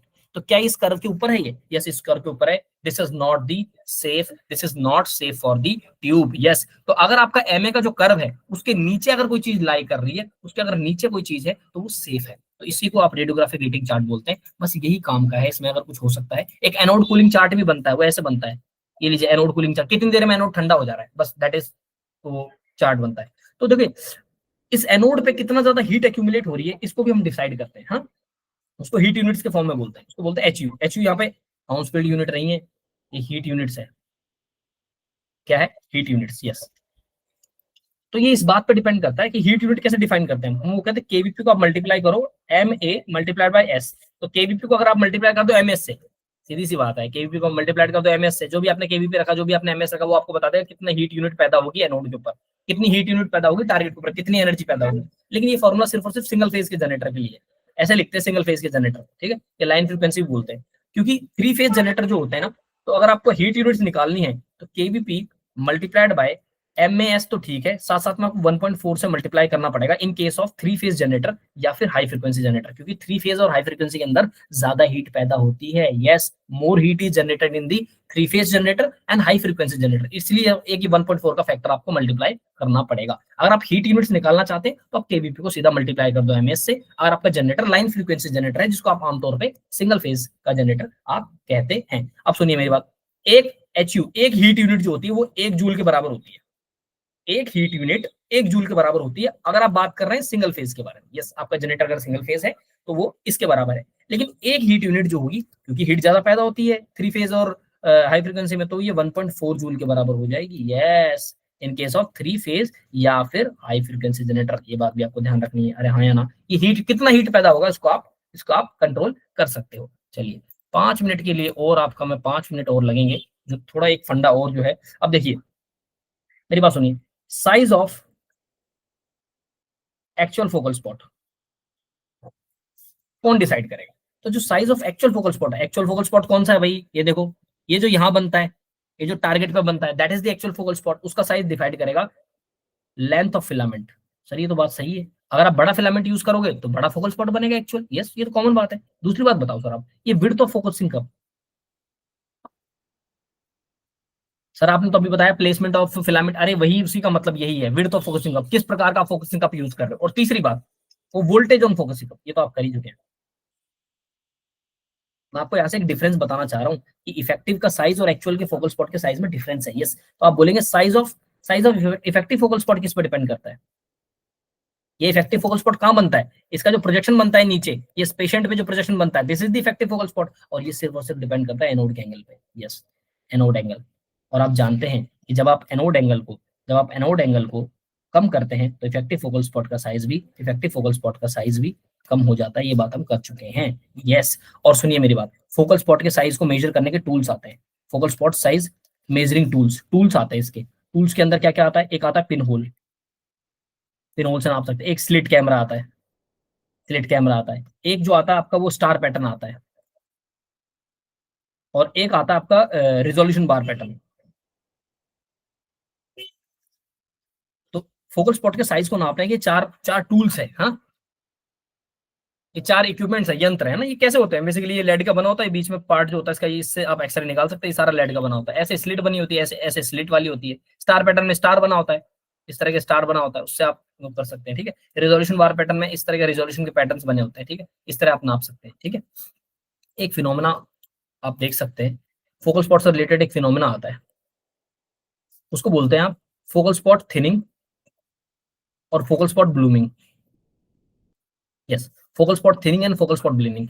थिनिंग का मतलब है कि size of the focal spot का साइज जो क्या वो कम हो गया। और अगर ब्लूमिंग का मतलब है फोकल स्पॉट का साइज बढ़ गया। तो फोकल स्पॉट का साइज बढ़ जाना और फोकल स्पॉट का साइज कम हो जाना इज नोन एज ब्लूमिंग और थिनिंग। तो पहले बताइए ब्लूमिंग कब होगा? बताओ भाई, ब्लूमिंग कब होगा? फोकल स्पॉट का साइज बढ़ कब जाएगा? मतलब ये रहा आपका टारगेट, मान लीजिए ये रहा आपका टारगेट का एरिया। ये ज्यादा बड़े एरिया पे कैसे कैसे टकराएंगे इलेक्ट्रॉन की बीम? ज्यादा बड़े एरिया पे टकराएं, ऐसा कैसे हो सकता है? ऐसा तब हो सकता है जब आपका एमए तो बहुत ज्यादा हो, मतलब बहुत ज्यादा नंबर ऑफ इलेक्ट्रॉन चल रहे हो, लेकिन आपने केवीपी बहुत कम लगा दिया। यस, इससे क्या होगा? इलेक्ट्रोस्टैटिक रिपल्शन बढ़ जाता है इलेक्ट्रॉन के बीच में। बहुत ज्यादा इलेक्ट्रॉन चलेंगे, आपस में रिपल करेंगे, एक दूसरे के दूर भागेंगे, तो ज्यादा बड़े एरिया में जाके टकराएंगे टारगेट पे, तो आप बोलेंगे फोकल स्पॉट की ब्लूमिंग हो गई है। फोकल स्पॉट थिनिंग कब होती है? फोकल स्पॉट का साइज कब होगा? छोटा कब हो जाएगा? जब वो छोटे से एरिया में जाके टकराएंगे। कब? तो आप बोलेंगे जब आप बहुत ज्यादा केवीपी लगा देंगे। केवीपी जब ज्यादा होता है तो उससे क्या होता है? इलेक्ट्रॉन का जो रिपल्शन होगा वो कम हो जाएगा। यस, रिपल्शन कम हो जाएगा तो इलेक्ट्रॉन की स्प्रेडिंग कम हो जाएगी, फैलेंगे कम इलेक्ट्रॉन, तो एक छोटे से हिस्से में जाके टकराएंगे। तो फोकल स्पॉट साइज कम करने में आपका केवीपी का बड़ा रोल है। यस, तो केवीपी ज्यादा होगा तो फोकल स्पॉट की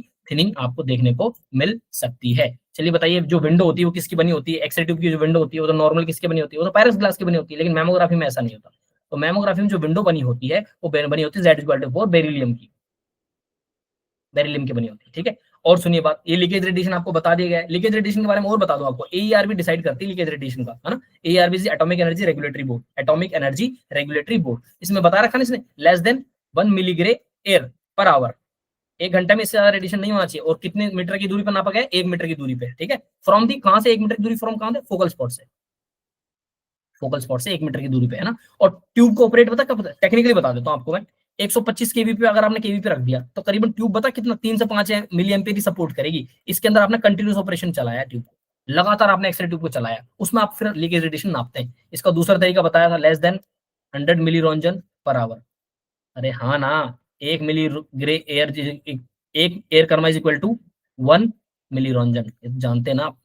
सॉरी, 1 मिली रोंजन नहीं, 100 मिली रोंजन। यस, चलिए ठीक है, इतनी बात आप जानते हैं। चलिए इतनी बात आप समझते हैं, बहुत बढ़िया, बहुत अच्छी बात है ये। ठीक है, और